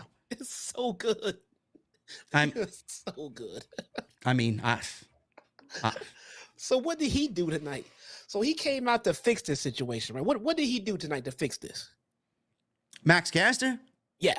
He did absolutely nothing as he continued to berate Karen Jarrett on AEW Dynamite. He fucking did it again. And you made a good point to me via the text, Jesse, when we were watching this show. You know what? I would not be surprised if Jeff Jarrett said, "You know what? We're going to fucking double down on this shit and we're going to fucking do it again." And you said it perfectly because nobody knows his wife better than Jeff Jarrett, and she'll get over it. She'll get over it. I talk shit about Jeff Jarrett because I just don't want to see him wrestling in 2023. But at the end of the day, Jeff Jarrett knows wrestling, bro. He knows fucking good heat when he see this is great fucking heat. Use it, bro. I can see him in the back right now. Bro, this is great fucking heat. Use it. But your wife, bro, she'll be fucking fine. Just go ahead, do it again. People are loving it. Come on. It's crazy. Max Caster said, "Yo, listen, hey Jeff, your wife better say less. She's getting crapped online worse than Skip Bayless." He also said Jarrett will blame his loss on Dixie Carter. Listen, I can't ever not like a Dixie Carter roast. He closed with TNA stands for Total Nonstop Acclaimed. That rap, Jesse, gets 5 JD whiskey shots. Oh, man. So this guy gets better every week, man. Love it. Every week. I don't know about you guys, but I'll be sitting there watching Dynamite or whatever on my phone. And when I hear that horn go off with the Acclaim, I put everything down and turn the TV up. Man, I rushed to go make my fucking cup of coffee. I'm like, I gotta see what Max Caster's got to say. This match coming up next. I fucking rushed, poured my coffee, poured my cream, stirred that shit, ran back to the fucking couch with my coffee in hand. Man, I love it. I thought I was an asshole. Max Caster has no chill. Good? None. I mean, Karen Jarrett, listen, honey. Listen, just take it easy. It's not that. Apparently, Kurt Angle cheated on Karen with Kelly. I mean, listen. You know. What kind of sympathy was she expecting? A pro wrestler cheated on his wife. Oh my God. Wow, what a revelation, man. Cheating allegations in the locker room during a pro wrestling fucking or in a pro wrestling company. Holy shit. No one's ever done that before. My God. What type of shenanigans are happening back there? What do you think, they're playing fucking poker? Holy shit. So fucking good. I wonder what Disco Inferno thinks. Yeah, everybody rushes out to go watch Disco Inferno or listen to Disco. Anyway, we'll talk about him in a little bit. This match, man, oh man, bro, they fucked you with the false finish, didn't they? I thought we were getting fucking Jarrett and Lethal, bro. I thought they were gonna walk away with this thing. Dusty finish, and if it feels like someone's listening, because what have we been saying about the Acclaim? Get these guys in the fucking ring, man. Yeah. Get them in the ring. And I mean, as much as I don't want to see Jeff Jarrett and his crew out there, they put on a damn entertaining fucking match tonight, you know. Listen, we can hate on the use of Jeff Jarrett and the fact that he's wrestling more times on AEW Dynamite than we've seen Miro in the last fucking 8 months. Yeah. But I will say this, you know, no matter what, he is in great shape. Yes. And Jesus fucking Christ, man, the heat that he gets. I mean, if I could bottle that up, if I was a pro wrestler, I want to bottle that up for myself, man. Everybody in that locker room should be like, man, how the fuck do you get that much heat? He is a legit heat magnet. I love it. He's great, man. He's great. It's kind of making it hard for me to sit here and say I don't want to see. I mean, but the thing is, I just want to see the new talent shine, and I don't mind seeing guys like Jarrett go the same way. I don't mind seeing Dustin suit up and get into a ring and do a match here and there. But to make him a regular tag team competing for titles, that's the part where I kind of just disagree with. Yeah. You know, Sting is used the right way. Billy Gunn used the right way. You know, all the legends, and I've said it for the longest time, AEW has done very well with how they treat their legends. But Jeff Jarrett just seems like he has a little bit too much wrestling time. I'd rather see him in the back, coaching, producing, managing, giving these great ideas for stuff to get over. He's really good at that shit, man. So I don't want to see him leave the company. Yeah, I mean, the use of him here tonight. Well, this match, I love the ending of this match. It was a very creative end to the match, and we'll get into that in a little bit. So Jarrett's in there. He's in control. Caster and Lethal tagged in not too long after he had taken control. Caster took control for his team, tagged Bowens back in, back and forth, rapid tags. Jarrett shoved Caster off the top rope. Lethal and Jarrett hit Bowens with a double team move for a near fall. Lethal then gets a figure 4 on Bowens as that happened in the middle of the ring.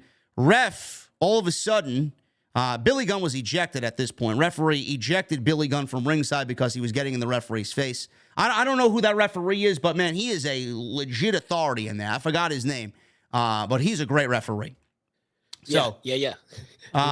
Unlike someone else who just let shit go. Yeah. Tonight. Aubrey usually lets shit go. Man. She just lets anything go. And Rick Knox, I mean, forget about it. I mean, he's a fucking blind man working out there. Rick Knox is the blindest. Jesus fucking Christ. History. So Daddy Ass, he got ejected. Jarrett and Lethal were taking over here. We speed things up, and Sanjay Dutt apparently was kicked out of the match as well. So Sanjay and Satnam, they all got kicked out. The whole fucking referee crew came out there to take Satnam out of the equation. And while all this was going on, Sanjay Dutt is at ringside, and he cheats. He helps his boys cheat to win. And Jarrett and Lethal win the Tag Team Championships by pinning Anthony Bowens. And I'm like, oh my fucking God, what did they just do? Bowens had his foot on the rope. Sanjay pushed it off. The original referee, did not see it. With all the referees out there, Jesse, one referee, and Aubrey Edwards, saw what was going on as they were trying to detain Satnam Singh, turned around, got in the ring, and said, no. I saw Sanjay Dutt put this guy's foot on off the rope, push the foot off the rope, and we're going to restart this match. Then it leads to Bowens rolling up Lethal, I believe, to win the match. 1, 2, 3, and that was it. Yeah. At first, I was sitting there like, you gotta be kidding me. It's like 100 refs out there. No one saw this shit. Nothing. No one. One referee saw the entire. I mean, I guess maybe they did see it, but Aubrey is the only official that's going to have that type of authority in there to get something overturned like that. I tried not to look too deep into it, but I like the fact. I like the fact that they were all out there, and not at least one of them saw what was going on. So I thought it was a very creative ending, which is going to lead to another match. This is going to be a no-holds-barred match now on Battle of the Belts, and I'm assuming at that point, this feud will be over. There's no reason why Jarrett and Lethal are going to win the Tag Team Championships, and the Acclaim will move on, hopefully, and find new challengers going into Revolution. Yeah, I hope so. I mean, again, I'm kind of caught in a weird place because, I mean, the matches that they have, I mean, they've been okay. They've been entertaining. A little overbooked, but that's fine. That's fine. You know, every match can't be that way, but for right now, it's fine. But again, I just want to see other tag teams go on and try to challenge for these titles instead of Jeff Jarrett. Who is next? I don't know. Who do you want to be next? I don't know, man. The Gun Club. That's a good point, man. What are we doing? They are building the Gun Club, and they are forever tied to the Acclaim because of daddy ass. I mean, I'm hoping that they pull him away and put their father back at the Gun Club because they need him. If they plan on pushing these guys and getting them over to some point, they're gonna need their father. They can't do it alone, man. Man, I don't know if we could be without the Acclaimed with Bowen saying, "Scissor me, daddy ass." I mean, I don't know. Just say "scissor me, daddy." You can stop at the ass. I mean, it works though. Stop at the ass. We'll see. It looks like it may end up being the Gun Club, but they got tag teams. It's just not as prevalent or prominent as it was in years past with the tag team division. So we'll see what happens there. But this match is taking place at Battle of the Belts next week on TNT. We got Tony Schiavone sitting down with Dr. Britt Baker, DMD, and Jamie Hayter. Baker acknowledged their relationship was a little rocky at first, but they've worked it out, and now Hayter is the champion. Baker said Hikaru Shida and Toni Storm were great opponents, but Hayter came out victorious. Baker said Jamie is the champion, and Britt, is the boss. I see what you did there, Brittany. I see it. That's a nice little fucking subtle dropping of a hint. Oh my God, Brittany, what are you doing? She's the killer and I'm the pillar, she said. The fuck that means? Listen, Britt is getting a drink on the Mother's Basement menu. Is she? Yes. Oh, man. So is Jade Cargill. Oh, they mentioned who mentioned your Mother's Basement today? Somebody mentioned MJF. MJF's getting a drink in my mother's basement as well. I like his definitely, the one we gave him. You have to, man. Of course. Well, MJF's the world champion. He's not going to be represented in my mother's basement. Right. I mean, good point. Wardlow's got a drink. Well, Wardlow might not be there. I don't know what the hell's going on with that guy. I don't know. We'll see what happens. But the drink menu has already been determined. Awesome. Yes, it's coming. Yes, I mean, just by the subtle hint of Britt saying the boss, it could be something, it could be nothing, but of all the words she could use, she used boss. Now, who was known as a boss not too long ago in the other promotion over there?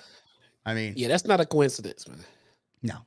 Now, they played it off as if it was nothing, and it was just another promo, but that there kind of caught everybody's attention. So we'll see if they run with that, and we're looking forward to next week to see Mercedes potentially in AEW. Jungle Boy, he introduced Hook as his partner next week to take on Lee Moriarty and Big Bill in Los Angeles on Dynamite. Looking forward to that match, man. Jungle Boy and Hook should be a formidable tag team. Big Bill. Big Bill. The fuck? No. Big Bill. Everybody's afraid of Big Bill, bro. Oh, Jesus Christ. Sounds like he should be the fucking bouncer outside the OTS venue. Big Bill. There's no quality control here with these names, man. I don't know. Did you see what they named Preston Vance? Oh my God. Pero Pellegrossi, or whatever the fuck his name. What he's named there for the fucking sparkling water, man. Pellegrino. What the fuck are they naming him? Who? Listen. Let me put my fucking eye pencil down. TK, listen, bro. His name is Preston. Bro. His real name. TK, listen, bro, I got to talk to you, man.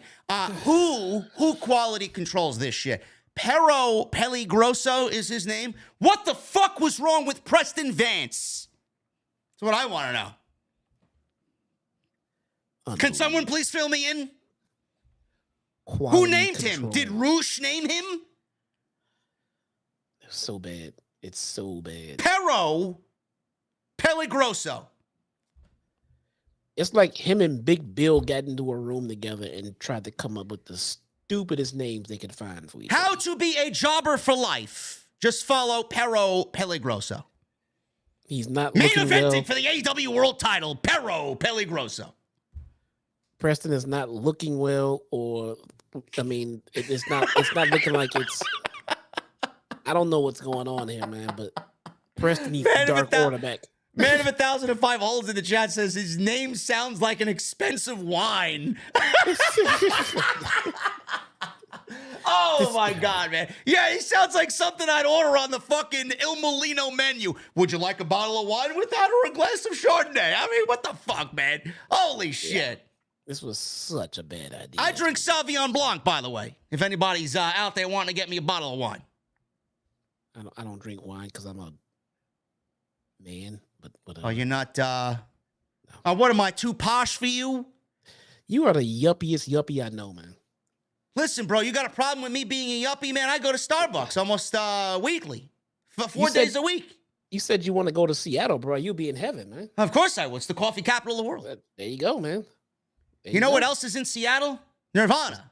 And they're fucking terrible, man. Holy shit. Hey, Any Nirvana fans in the chat? I'm sorry. have fun, man. Blow your brains out, man.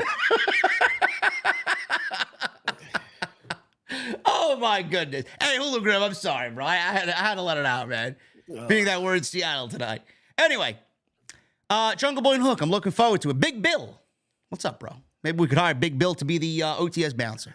Fucking Big Bill. We got to find something to do with him that makes sense. And we got to start by changing that fucking name. There's just so much we can do with Morrissey in AEW. Bro, we got Big Bill and Pero Peligrosi.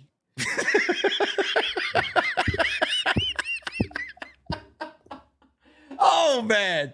Oh, ridiculous. Quality control, please. Someone. TK, bro, listen. I'm all about the talent getting a hand in their production and their presentation, but someone has to tell them when something sounds stupid. Bro, You can't tell me nobody in that locker room knew or told this guy, hey, bro, Big Bill sounds fucking stupid. Bro, No one told him that. Maybe it was his idea. I don't know. Don't care. It was stupid. Somebody okays this shit. Ugh. Anyway, moving on. Bryan Danielson and Tony Nese. This went 4 minutes. This was basically given to the Seattle crowd to get Bryan Danielson on TV in his hometown. And if anybody has a fucking problem with that, you could kiss the whiteness of my ass, okay? Absolutely. Bryan Danielson on TV weekly is something that nobody ever should be complaining about. It was what happened after the match. That was fantastic. Afterwards, Danielson said it was great to be home. And let's not really cut Tony Nese short. Tony Nese is fucking great. He's just in the middle of nothing right now. And, he's not really looked at as a major priority. But, man, can the Long Island guy, Tony Nese, fucking wrestle his ass off. And nobody looks as good as Tony Nese, man. That guy's got, how many? He's almost competing with John Morrison for, 16-pack abs over there. Yeah, man, he looks fantastic. I mean, I think he's gonna be where he is. He is where he's gonna be in AEW. I mean, which is fine. Everyone can't be pushed to the moon. I mean, you just can't. But Tony Nese is doing just fine for what they're using him for. He looks great. He plays up the jobber heel role pretty well, and he can have a decent match with anyone. I mean, he's fine. He's fine. He's not hurting anybody. He's not horrible to watch. He's fantastic, man. So, Bro, who's better off? Pero Peligroso or Tony Nese? who? Preston Vance is dead in the water, bro. Put the mask back on him. God. This shit is not. I gave it a chance. It's not working out. It's not working out. Put him back in the Dark Order. So, listen, Bryan Danielson was out there. He said he was feeling a little froggy Bo out there. and wasn't ready for another fight. He was ready for another fight, so he called somebody out. He called MJF out to the ring. MJF walked out, got a typical MJF in Seattle reaction. He called Bryan brain-damaged Bryan. He said Danielson probably wants him to wrestle tonight. How about no? He said. He says he doesn't get his rocks off by putting his body on the line to entertain these schmucks like Bryan does. MJF says he gets a big fat check whether he wrestles or not, which is what makes him a special attraction. He then said, with all due respect, which means there is no respect given here, if Lance Storm and Dean Malenko were able to procreate and have a child, they'd be more charismatic than Bryan Danielson. I mean, I don't necessarily find that to be factual information, but it was a creative comeback there for MJF. I got to give him points for trying there. Just because you look like a goat doesn't mean you're the greatest of all time. He said back in 1981, it wouldn't surprise him if Mama Danielson, like all the other mothers in Washington, couldn't find a human suitor. So Danielson said, since they're telling jokes, all the wrestlers in the back talk about all the human suitors that MJF's mom had. He says there's probably a lot of them in the arena right now. He pointed at fans. If you were a human suitor for MJF's mother, please raise your hand. So we got MJF's mother into this thing now, and apparently Mama F is getting berated live on national television. I wonder if she tweeted anything in regards to this on social media. What the fuck did she do wrong, though, bro? No, but Lance Storm did. Oh, is he gonna be a Karen now? Oh boy, this gets good. Lance Storm said, if Dean and I did have a kid, he'd be as good as a wrestler as Bryan Danielson. Then he said, I'd have to have a kid with The Miz to produce MJF. Jesus fucking Christ. I mean, he went below the belt with that one. Well, funny you say that because MJF quote tweeted him. Of course he did. And he said, this is what MJF said to Lance fucking Storm. Oh, God. On Twitter. You have to have sex to have a kid. I'm not surprised by that comment. I am not surprised by that comment. This guy's a dick, dude. MJF wins the internet for January 4th. This guy is a dick. He told Danielson he really thinks he's the best wrestler in the world. He said he is because he is the AEW champion. He asked who died and made him the king of wrestling. Journalists who never left their mother's basement, or the fans without an athletic bone in their bodies. I love how they always go to the mother's basement thing, man. This is going to be a fucking ingenious idea by me, let me tell you. Fans chanted asshole at MJF. MJF said top guys have endorsed him, like Disco Inferno, Eric Bischoff, and my personal favorite, Jim Cornette. James E. Cornette. Fucking stop, man. I mean, bro, Disco Inferno, finally, bro, after all of these tireless attempts to gain some notoriety in the IWC, was just mentioned by the world champion of All Elite Wrestling live on Dynamite tonight. He must have been fucking swinging his dick around in his home, just at the mere thought of this. I'm supported by legends like Disco Inferno. This guy's a dick. Oh God, my stomach hurts. I mean, listen. If anybody thinks MJF is serious about mentioning any of these names, he's not. You think MJF listens to Disco Inferno? Give me a fucking break, bro. Danielson interrupted and says he should just shut up.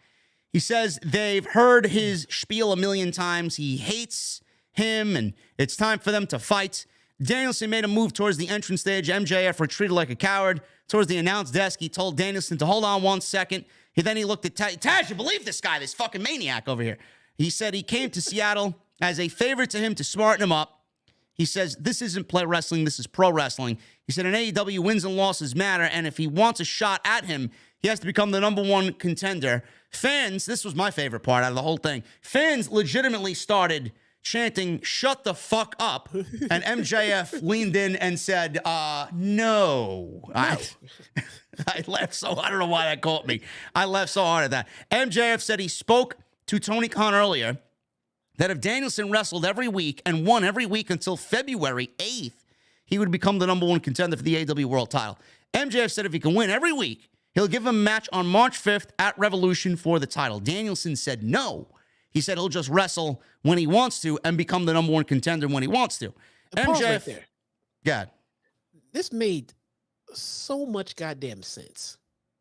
Because you mean to tell me that they actually put it out there in the universe, bro, that if you wrestle and win matches, you become a contender for a championship?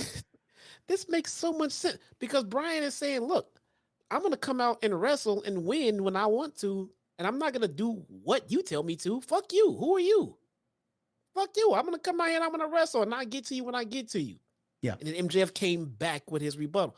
This made so much sense as opposed to, you got to wrestle this and do this and do this to get a title match with me. Okay. No. Yeah. What the fuck you mean? Okay. Like, no. There was reason behind to make Bryan say, okay, fine, I'll do it. It just made total sense to me. I loved it so much. MJF then went into a rage and got very Ric Flair-esque here. He says he has to become the number one contender only if he does the things his way. It's my way or no way. Got it. He says he'll put Mark Sterling on him if he doesn't. Danielson said Sterling is a terrible lawyer. Danielson said he'll agree to his cute little stipulation as long as he lets him decide on the stipulation for their match at Revolution. So Bryan's already predicting that he's going to be at Revolution, which we all know he will. MJF called some fan at this point a fat skank. Oh, and yes. I mean, I just died laughing. I mean, it's just out of nowhere. He points. He's like, shut up, you fat skank. I mean, this is what makes MJF gold on television. He says he's fine with Danielson picking the stipulation. Danielson said his stip will test whether he is really the best wrestler. And the stipulation is a 1-hour Iron Man match. Now, I will get to that in a second. Shivani started yelling, do it, dumbass, do it. MJF is standing there contemplating, is Maxi Pad scared? Said Bryan Danielson. Shivani says, I can answer that. MJF was upset at this point. God damn it, you're on. He agreed. He says he's not worried because he won't make it past 1. He says he is a choke artist anytime he's given a big opportunity. Danielson says he's going to run through every single opponent he puts in front of him now until February 8th. He says he will go on to expose that you don't have the cardio, that you don't have the work ethic. He says he'll show that the reason he doesn't wrestle more often is that he's not good enough to wrestle every week. He says he'll put the nail in the coffin and kick his damn head in. Now, this segment was gold. MJF, I mean, I don't want to make this, it's basically an MJF love fest every week. He knows how good he is. MJF is fucking absolutely brilliant. This back and forth with Bryan was the best way to start Dynamite off with this world title program. And we got a 1-hour Iron Man match between Bryan Danielson and MJF. Now, this is the part I really want to focus on, Jesse. I know a lot of people are going to be like, oh, an Iron Man match, what a boring stipulation. I can already hear the fucking virgin geeks, crying, oh, it's boring. Oh, it's too long. Nobody wants to watch pro wrestling for an hour. I'm sure Vince Russo will be crying. Nobody wants to watch a pro wrestling match for 1 hour, bro. I mean, give me a fucking break. This is brilliant because Bryan is going to be put in matches. They already announced his first opponent. His first opponent is Konosuke Takeshita next Wednesday on Dynamite. I mean, take my fucking money, please. That match is going to be a banger of all bangers. If we're going to get matches like that with Bryan on television, and then we're going to get this Iron Man match, Jesse, and the narrative out there, and I know what's out there, oh, MJF, he's not really all that good. He wrestles 5 or 6, 7 times a year. Bro, MJF is going to show the fucking world how good. He's already a great wrestler. You're going to put him in an Iron Man match. Everybody's going to now realize how great MJF is at pro wrestling. Yes. And Bryan is going to make this guy MJF is already a made man, but MJF's title run, bro, may reach maximum levels in his first defense. He is. So a match like this with a guy like that helps MJF become an even stronger champion because he went the hour with Bryan goddamn Danielson, bro. Yeah. So it's not about fluff matches and overbooked bullshit with MJF. He can also go in the ring, and that's what we're gonna get. Bryan Danielson is gonna bring out a 1 hour classic with MJF, man. I can't fucking wait. This is gonna be brilliant. This is gonna be so fucking good, man. Now is Revolution slated to be 8 hours long? Is what I want to know. I don't know. It's gonna have to be. We're booking this match at 1 hour, right? So 1 hour, you take into consideration that the match itself will go 60 minutes. The introductions and the lead into the match will probably take another 10. So you're eating up a good chunk, 1/4 of the show on pay-per-view by this match alone. I got to see how Tony Khan's going to book this thing because he usually loads these shows up with like fucking 21 matches. We're not getting 21 matches on Revolution. Hope it don't go into overtime. I mean, yeah, that happens. I know. So this is great. I mean, an Iron Man match, I have no problem. Listen, Iron Man matches are very few and far between. We don't get them all the time. We got one last January, and we're getting one this year. I love it. Now, the only gripe I have, Jesse, about all this, and I'm sure this is not MJF's fault, but it seemingly feels like MJF kind of finds himself in the same situation with storylines like this. It's very similar to what we saw with Wardlow.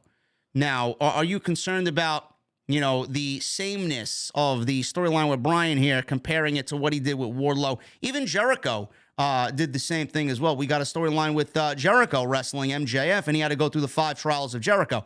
I mean, is it a problem that they seem to be rehashing the same kind of storyline here with MJF seemingly once a year, or is it something that you don't care about because it's Bryan Danielson? Well, I mean, I'm going to hold off judgment at this point because I said the 7, match series with the Bucks and the Death Triangle was a bad idea. Yeah. And I'm eating those words now because the series has been fun.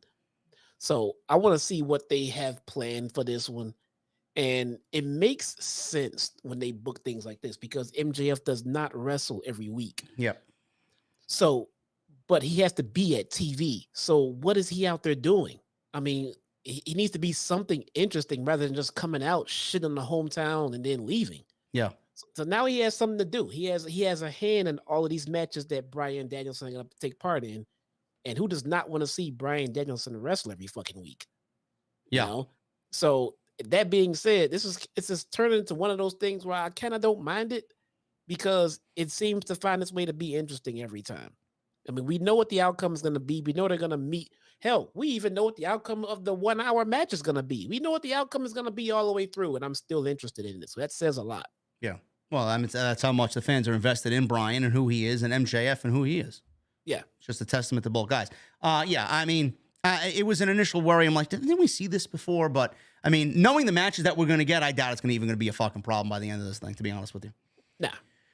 We got Swerve Strickland with his mogul affiliates. By the way, the tattooed guy still doesn't have a name. We don't know his name. 3 weeks now. We don't have a fucking... Why? That's getting so fucking nerve-wracking because commentary don't know what to fucking call this guy. They called him the tattooed guy. They get confused every time they have to fucking reference him. Who is he? Give him a name. I mean, why are they treating this guy like he's like the coming of Christ? Who is he? He should have a name by now. Give the guy a name. They've been so bad with names as of late. They don't even know what they look. Don't even give him a name. We came up with Big Bill. We got Pero Pellegrossi over here, and we can't give this guy a fucking name. Pinot de Grigio, whatever the fuck. Clearly, we need to reset these names. So let's hold off on the name for this guy right now. All right. Pinot Grigio, bro. Oh my goodness. Fucking wait, because we don't want to drop another name. So just call him whatever. Listen, the match itself was very good. AR Fox is very good. Everything he does is just fucking smooth as butter. That's Ricochet. Yes, Ricochet too. Yeah. That's Ricochet in the ring. I know. Well, I mean, listen, if we could get anything like Ricochet on AEW Dynamite, I mean, I'm here for it. AR Fox is as smooth as butter. Everything he does is great. Everything looks great. This match with Swerve was good. We know how good Swerve is. This was a callback to their little feud that they had in Lucha Underground, and that was referenced on commentary. Killshot and Dante Fox back in Lucha Underground. Old days, man. I know. I miss Lucha Underground. I thought it was great. If I can get a box set of Lucha Underground, I'd be happy as hell. Yeah, I know. Dario Cueto was fucking. I mean, outside of William Regal, the best on-screen authority figure ever. What's he doing nowadays? I don't know. I don't know where he is. What a great fucking GM.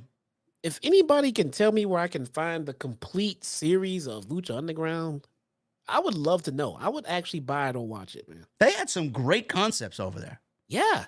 The Azteca Battle Royal. I mean, that shit was great. When it comes to the high production, high cinema type style recording of wrestling, I don't think anybody's ever done it better than Lucha Underground, man. The fucking segments with Dario people walking into his office, man. Oh, God, that shit was so good. Oh, Dario's in MLW. Oh, okay. Oh, yeah, Azteca Underground, huh? Okay. There you go. That's a nice pickup there. Yeah. All right. Anyway, this was a very good match. We got Swerve beating AR Fox here and picking it up kind of in the middle of what's going on here. We got a Swerve discus lariat. He missed the discus lariat. Fox countered with a kip up, Inzaguri. He looked for a somersault cutter. Swerve countered into a German suplex and a flatliner for a 2. Swerve nearly crotched AR out of the corner, but Fox flipped out into a short cutter. He got an iconoclasm into another cutter. Fox hit a beautiful-looking 450 splash for a very close near fall.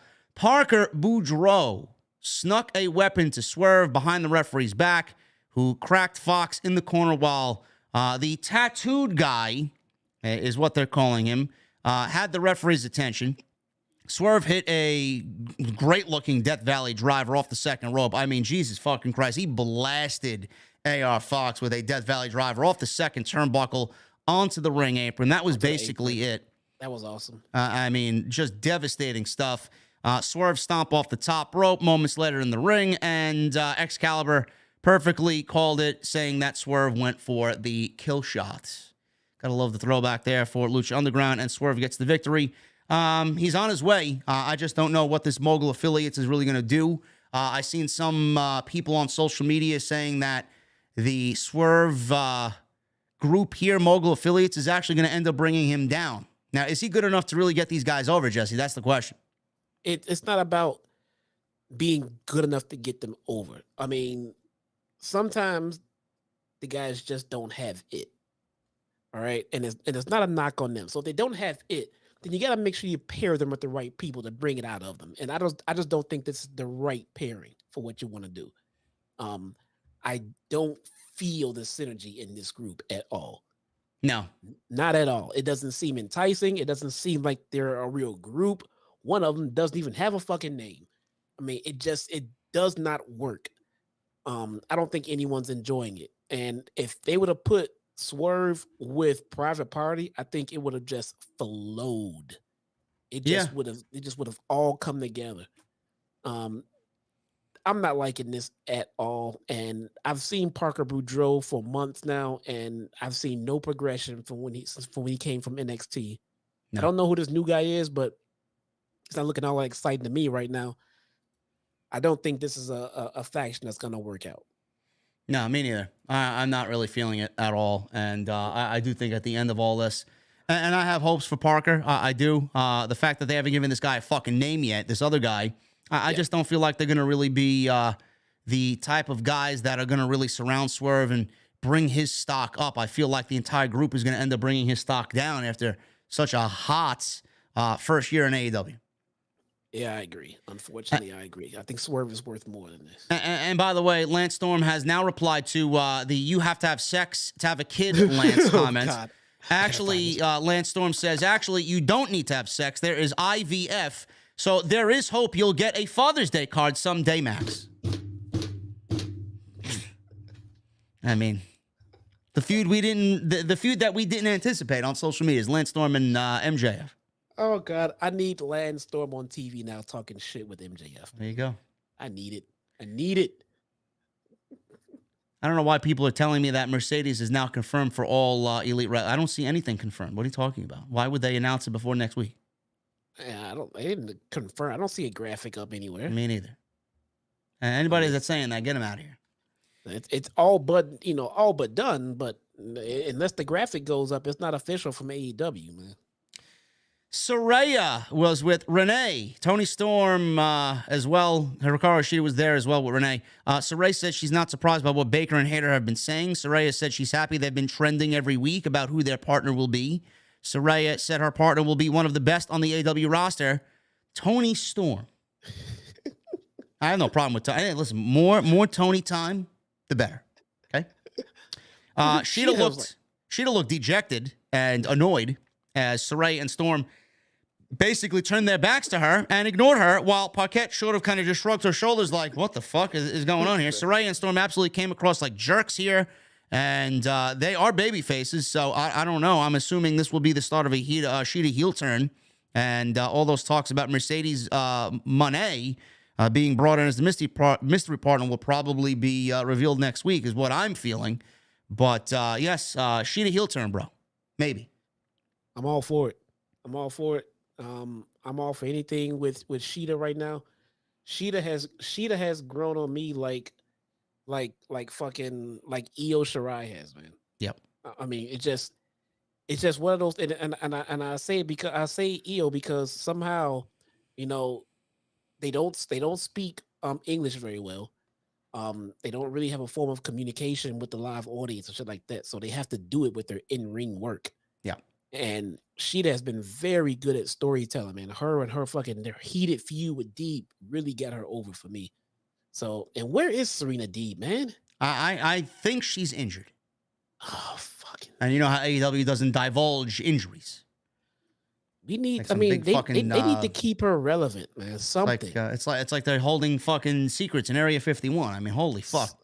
Give us some injury reports, updates. Tell us she's injured.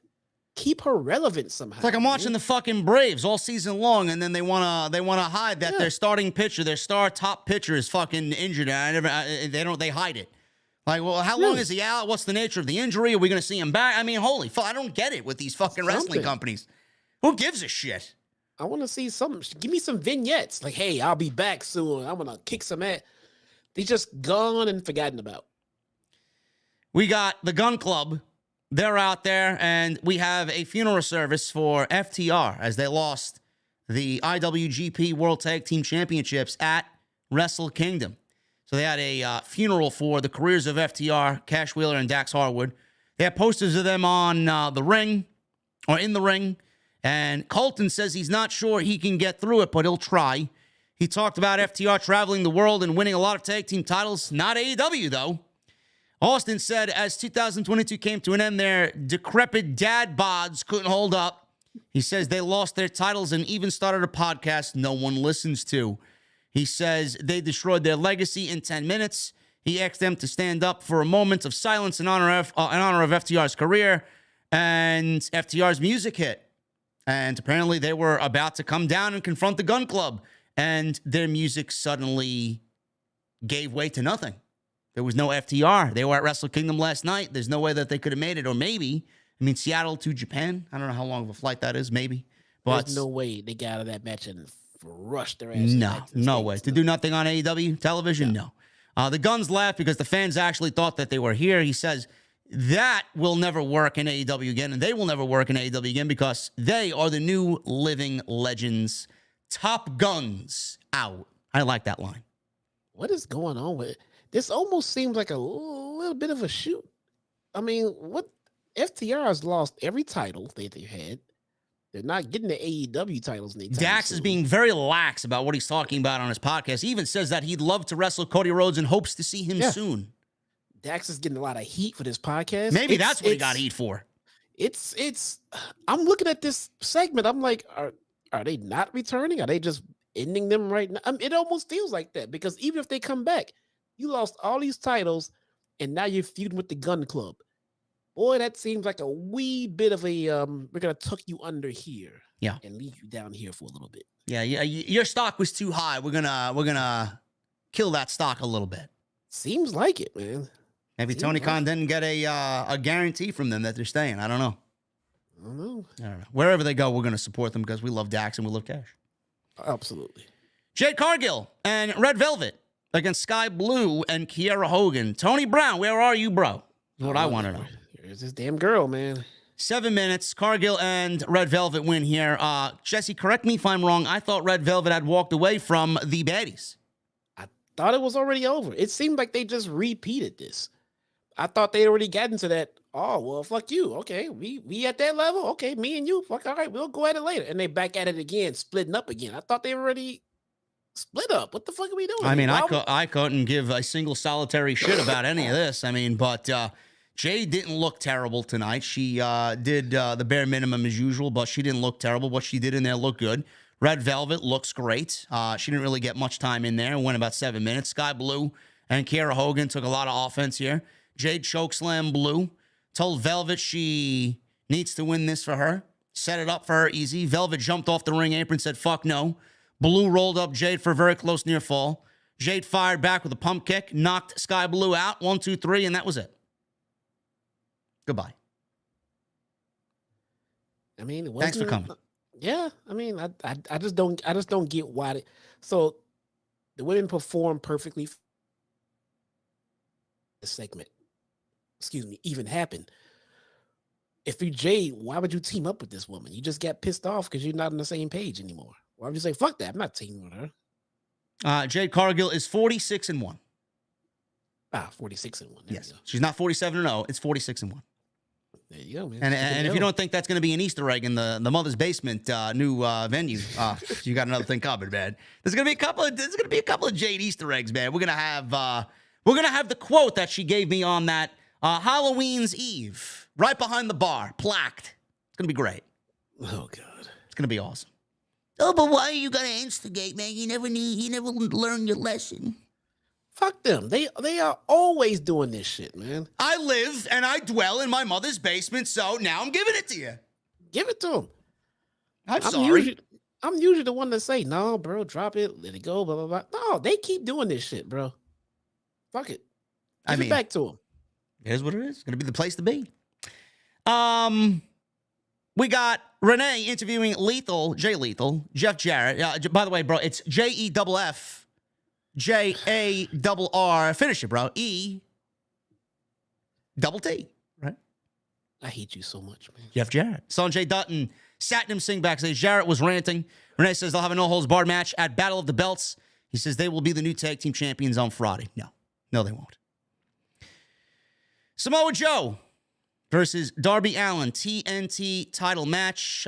This is the only part of the show that I felt like it was being rushed. Everything else flowed very nicely here. If AEW had a 5-minute overrun, this probably wouldn't have felt as rushed as it did. We had Darby Allin win the TNT Championship against Samoa Joe. Very good main event. I mean, Darby is just great, and Joe's offense against someone like Darby is always going to look good. But Darby had this really cool video package leading up to the match. He hugged Nick Wayne, this phenom, 17-year-old prodigy at ringside. People are already saying he's the next coming of Will Ospreay. My God. Where's he from? I don't know where he's from, but apparently he's got another year or so before he could actually begin his AEW career. He's got an AEW's, what's being called an AEW Futures contract. Yeah, he's got to finish high school. Yes. He's wrestled for GCW. He's wrestled, up and down the coasts. I can't wait to see Apparently, him. he's like the next coming of Will Ospreay. If he makes it, Joe tried to fucking kill him. Oh, I mean, Joe grabbed him by the throat. Darby Allin said, fuck that shit. Hit a dive, one of them cannonball dives to the outside, hitting Joe with his skateboard repeatedly as well. Allin hit a big dive off the stage onto the back of Joe with the skateboard. Allin pulled out a huge ladder on the stage, did a somersault senton onto Joe, tweaking his leg in the process. It looked like he legitimately got hurt. So both men, they were back in the ring. The match officially had begun because the bell didn't ring at this point. Now it rung. Joe went right back outside where Joe hit a fucking absolutely sickening Uranage on the steel steps. And I mean, not the side of the steps, on the legitimate steps going up the steps. He threw him into the fucking direct impact of the stairs. he didn't lead him by the head and let the guy dive into the side. He picked him up and dropped him on the edges. Yes. Walking up, just right on the fucking edges, man. Ridiculous. I mean, Darby just doesn't give a shit, but that's why we love Darby. So, Joe continued to beat down Allin, and Allin got a desperation rear naked choke. Joe fell with all of his weight to break it up. Joe crossed up Allin's legs and hit a double knee breaker in a very nice-looking spot. Joe hit a running senton to the leg, slapped on a half crab. He went for the muscle buster. Allin slid out, got a roll-up. Joe countered into a rear naked choke. Allin countered into a pin attempt. Joe pulled off the corner buckle pad, and Darby tried to float over with a stunner, but fell right into a rear naked choke again. Allin hit his chest like Sting, started firing up, ran Joe headfirst into the exposed corner, hit a beautiful-looking code red, 2 coffin drops, and that was enough to win the match and win the title, and the crowd in Seattle exploded for the hometown guy.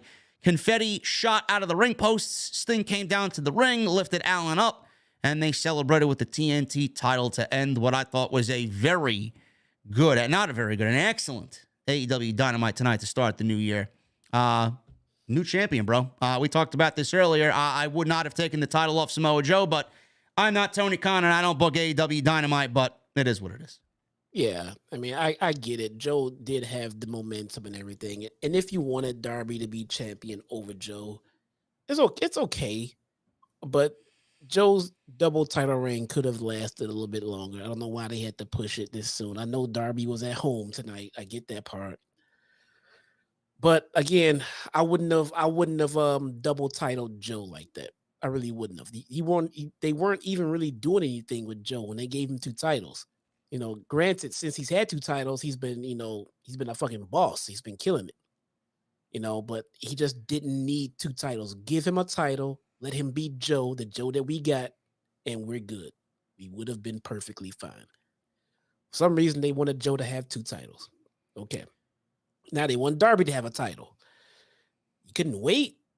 I mean, things are moving too fast with these titles as much as they're being, changed. And the one that's not moved is the one we want moved off of Jade Cargill. Yeah. Anyway, that was the end of Dynamite. Rampage, we're looking at Bryan Danielson and Jon Moxley versus Top Flight, Darius and Dante Martin. House of Black will cut a promo. Pero Peligroso will be in action. AEW Women's Champion Jamie Hayter and Britt Baker take on the Renegade Twins. Uh-oh. Jesse's going to be watching that one. Yes, my girls. Battle of the Belts. We got the Acclaimed against Jeff Jarrett and Jay Lethal. No holds barred. Jade Cargill defends the TBS title against Sky Blue. And Orange Cassidy defends against Kip Sabian, the All-Atlantic title. I will not be reviewing or watching Battle of the Belts. It seems like another throwaway show. And then Dynamite next week. The big one from L.A. Match 7. Ladder match. Death Triangle and the Elite. Saraya and, quote-unquote, for now, Tony Storm take on Jamie Hayter and Britt Baker. Bryan Danielson versus Takeshita. Jungle Boy and Hook against Lee Moriarty and Big Bill. And Jon Moxley versus Adam Hangman Page. So we got some great shit coming up. AEW seems to be on fire right now, and I'm loving it. Loving it. So is FTR going to get heat? Not FTR. Is Bayley going to get heat for taking these pictures with FTR and Sasha? I said that tomorrow on the Extra. I'm like, Bayley, some people were like, oh, Bayley's going to end up in New Japan. No, Bayley's not going anywhere. Neither is Naomi. I'm sure Bayley needed clearance from Papa H to be there. And I'm sure she got it. Otherwise, she wouldn't have been there. Well, I mean, I don't even know if she needed that just to go. I mean, you want to go, but you're a public figure. Don't be seen in public. But now that she's taking these pictures with AEW talent, could it be a what's that guy? That guy that got fired for taking pics with the Young Bucks? Oh, who is it? Jimmy Jacobs? Yeah, Jacobs. I mean, I know it's a different era. You know, I get all that, but at the core of it, WWE does not play well with others. So, I mean, don't forget that part. We'll see. Naomi didn't show up in these pics, just Bayley. Oh, no. Naomi was there. I got, it's all in the Extra tomorrow. I got some pictures of Naomi and Sasha backstage. Oh yeah, I saw her there, but I'm looking at these pics that Dax posted with them in the locker room. Oh. With Bayley and FTR and Sasha. Yeah. So. Anyway, bro, that is all I got for you guys. Jesse, are you staying or you going, man? You don't have to be here for the super chats if you want to go get your rest, man. I do. I gotta go. I gotta go let my dog out. Normally, there's always someone here in the house to let him out when I'm, on here live. But they're all in Florida, and he's been begging to go out, and there's no one here but me. So I gotta let my dog out. All right. I appreciate you hanging out with us tonight, man. Get better, get rest, and then we will hopefully see you do your thing on Rampage if you're up to it. Hopefully. Thanks a lot for having me, guys. Take it easy. Hopefully I don't die. Oh, shut up. My fever broke. I'm happy. My fever that's dropped. all that matters, man. It's a very good thing, man. Bro, one more box to check, and I was going to the hospital, man. Well, hopefully we don't have to have that happen. So, All right, man. I'll talk to you. I'll check in with you tomorrow. Peace. Later, man. Jesse is gone, guys, and we are going into the super chats right now as we... There we go, man. Look at that. Look at that nice sick transition, man. I'm ready. I'm fucking prepared this year, motherfucker, okay? I got it. Appreciate you guys, man. Thank you for joining me tonight on the podcast. Listen, I'm going to need 1,000 likes minimum, man. We got 2,300 people in here. What the fuck am I looking at, man? 759 likes? What is wrong with you guys, man? Hit the thumbs up. Did we not entertain you tonight? 1,000 likes minimum, okay? Follow me on social media at JDfromNY206. That's Twitter, Instagram, TikTok, Cameo. Have an extra out tomorrow. Look forward to it, man. My personal thoughts on Sasha Banks already uploaded, man. I may give it to my members early, to be honest with you. So look forward to that. And make sure you guys hit that join button. Become a channel member right here on OTS and get those super chats in. We are going to go over the super chats right now, actually, as soon as I get my YouTube screen up to see who we're starting off with here, man. We are going to start off with Joseph Taylor. Joseph Taylor with a $22 super chat. JD, Jesse, two things. Your top 5 Dynamite moments and your top 5 WrestleManias. Joseph, you put me on the spot with these ridiculous questions, man. I feel like I got to answer it now with the $22 super chat. My top 5 Dynamite moments? I don't know, man. Cody and Sammy off the top of my head with that ladder match, number 1. MJF's pipe bomb. MJF and Punk. CM Punk returning. I mean, there's just so many. There's just so many. Right? I love the Bryan and Hangman Iron Man match. I mean, everything is... I mean, you just can't pick 5, bro. You can't pick 5. And top 5 WrestleManias, my favorite WrestleMania of all time, just because of what had happened, was WrestleMania 30. Bryan Danielson. WrestleMania typically is the worst show of the entire year, especially with Vince McMahon in charge. I don't think we've had a solid WrestleMania since the fucking Attitude Era. Honestly, this year's WrestleMania was great. This past year, night 1 was great, but that was the first time in what? That was the first time since WrestleMania 31. WrestleMania 31 was also a great WrestleMania. Oh, man, we got Tyler. We got Tyler with 1, 2, 3, 4, 5, 6, 199 super chats. I saw Sasha is still on the WWE active roster page. Yeah, for now. Somebody forgot to update that. I'm going to first AEW show on Friday. So excited. Whatever happened to Shanky? Who cares? Shanky was trash. You deserve to replace Kevin Patrick on commentary. Much love. Mercedes has reportedly signed with AEW. So proud. Tyler, thank you so much, brother. It's a lot of love there, man. Enjoy that show on Friday as well. Should be a banger. Michelle Moran with a $2 super chat. Safe to say we get that Iron Man match at the pay-per-view. Absolutely. Joseph Taylor with a $5 super chat. Bryan Danielson and Konosuke Takeshita. 5 stars. It's going to be, for sure. Tony Brown with a $4.99. Tasty booty meat, he says. Oh, my goodness. Tony Brown, AEW is the breeding ground for booty meat. Matt, the PW fan, with a $20 super chat. My prediction, Hikaru Shida turns heel and attacks Tony Storm off camera out of jealousy. Mercedes Moné steps in and replaces Tony Storm as Saray's partner. Mercedes is going to be TK's biggest signing since CM Punk. Said that on social media earlier this afternoon. Thank you, PW fan. I appreciate you, brother. Colin Hutton with a $10 super chat. Dynamite was a good show tonight. However, I thought the gun segment was not needed, and it had WWE-ish vibes. It felt like Bruce Pritchard produced it. LOL. It definitely felt WWE-ish, but I enjoyed it. I thought they came off great. The Script Keeper with a $5 super chat. What a Dynamite. I haven't enjoyed AEW this much since Dustin versus Cody. Rest in peace to Mama Rhodes. Yes, indeed. Mama Rhodes passed away today. Thoughts and prayers to the Rhodes family. Nick motherfucking Williams with a $5 super chat.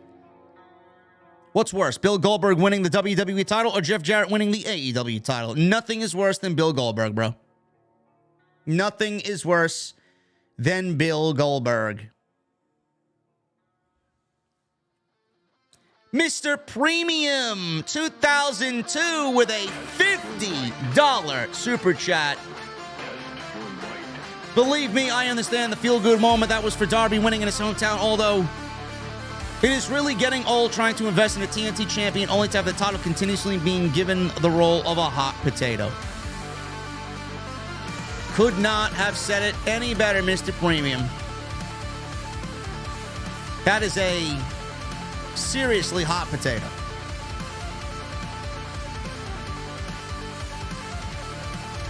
Thank you for the 50, brother. The J. Caleb Show with a $10 super chat. I know AR Fox isn't a major player, but I gotta give him props. Dude hits all his moves so cleanly. He is flawless, bro. So good as AR Fox. A lot of what you watch today is influenced by AR Fox or taught to them by AR Fox. Hollow Guns 167 and Nolan the Lamb Chop become new members in the OTS VIP club. I appreciate you gentlemen very much. What the fuck are you guys drinking? Jean-Pierre Mercedes with a 5-month membership. What are you drinking to celebrate tonight, Jean-Pierre? Marquise with a $2 super chat. Mercedes Moné will be all elite next week, fellas. I agree. Absolutely agree. $2 super chat by the Script Keeper. Get well, Jesse. Jesse is not here right now. He just dipped out. He is about to go get some rest, man. He had a high fever tonight that actually broke during the podcast, and he's going to get his sleep. So Jesse is under the weather tonight, and he did the show. Thank you to Jesse. AR Fox or Amazing Red Cake. Amazing Red's influence is seen by everybody, bro. Everybody that you watch today that does what they do as far as, you know, Ricochet and AR Fox and Rey Mysterio, all influenced by Amazing Red, bro. Man gets not even a fourth of the fucking credit that he deserves. And he's still just as good. That's the fucking sad thing. QMR Rage with a $50 super chat. Thank you, brother. Hey, JD and Jesse, bank on Mercedes Moné. Absolutely. Absolutely. I'll bank on that woman 8 days out of 7, bro. Jonas Tiger with a $50 super chat in his currency. Don't know what that is. I wish YouTube would tell me. $5. There you go. Sasha Banks is all elite. Omega Ospreay already match of the year contender. Dynamite was great tonight and hopefully will be maintained. I gotta watch that Omega Ospreay match. I heard it was like a 12-star banger. Johnny Retsu with a new membership. Thank you, Johnny. What the fuck are you drinking tonight, brother? PMAC with a $10 super chat. People just love to hate on Mercedes, saying she's botched the move. I watched the clip from her and Mexico hitting that move. It's just a gory bomb transferred into a DDT, and Kyrie took the move wrong. Yes, she did. It's Kyrie's fault, not Mercedes' fault.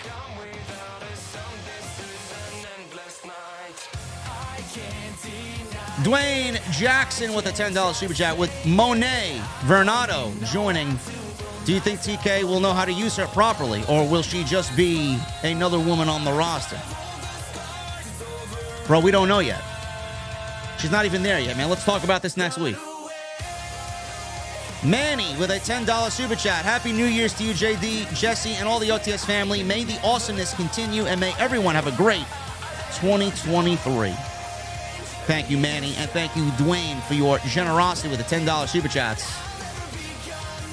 We got a $4.99 super chat from Hoodlum. My boy Darby, hell yeah, so dope. Keep killing it, JD. Thank you, Hoodlum. Manny with a $5 super chat. If Mercedes is AEW bound, do you think that Mercedes will be the one to take down Jade Cargill, or will she go for the AEW women's title from the start? Manny, let's get Mercedes in the company first before we start booking her to beat an undefeated Jade Cargill. Or crown her champion already. DJ with a $4.99. I literally watched my first Wrestle Kingdom and loved every second of it. The Kenny and Ospreay match was my favorite in my opinion. AEW was a W2.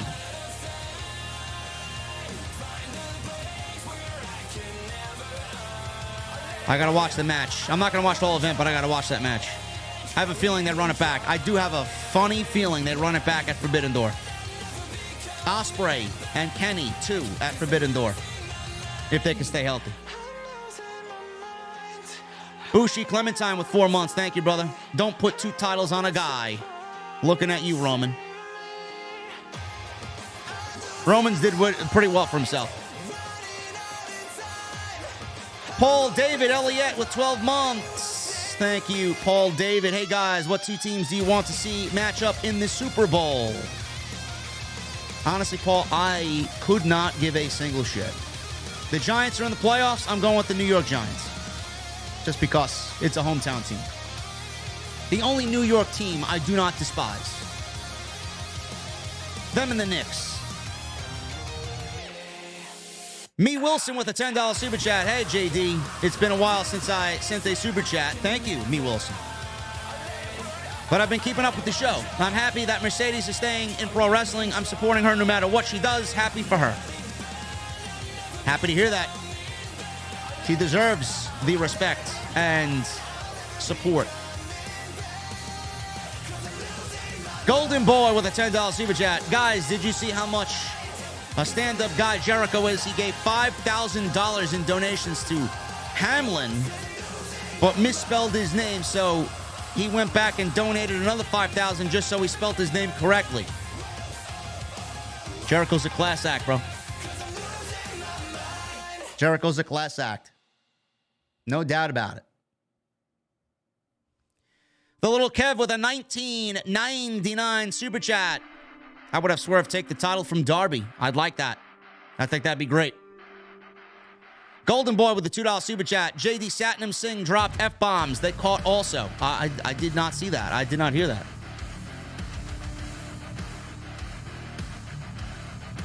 Joseph Taylor with a $5 super chat. I mean, who can blame Kurt? Everybody back in the day had Kelly days. Barbie Blank is a very attractive female, bro. Can't blame anybody for finding her attractive.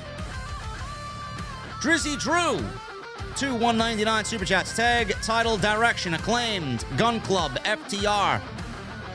Gun Club as transitional champs sets heel versus face. Maybe.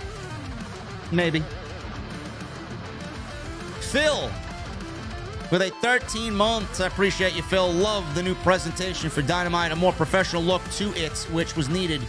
Didn't like Darby winning the title, but I understood why. Side Wrestle with $1.99. Do you think we see Mercedes Monet at Hog soon? No.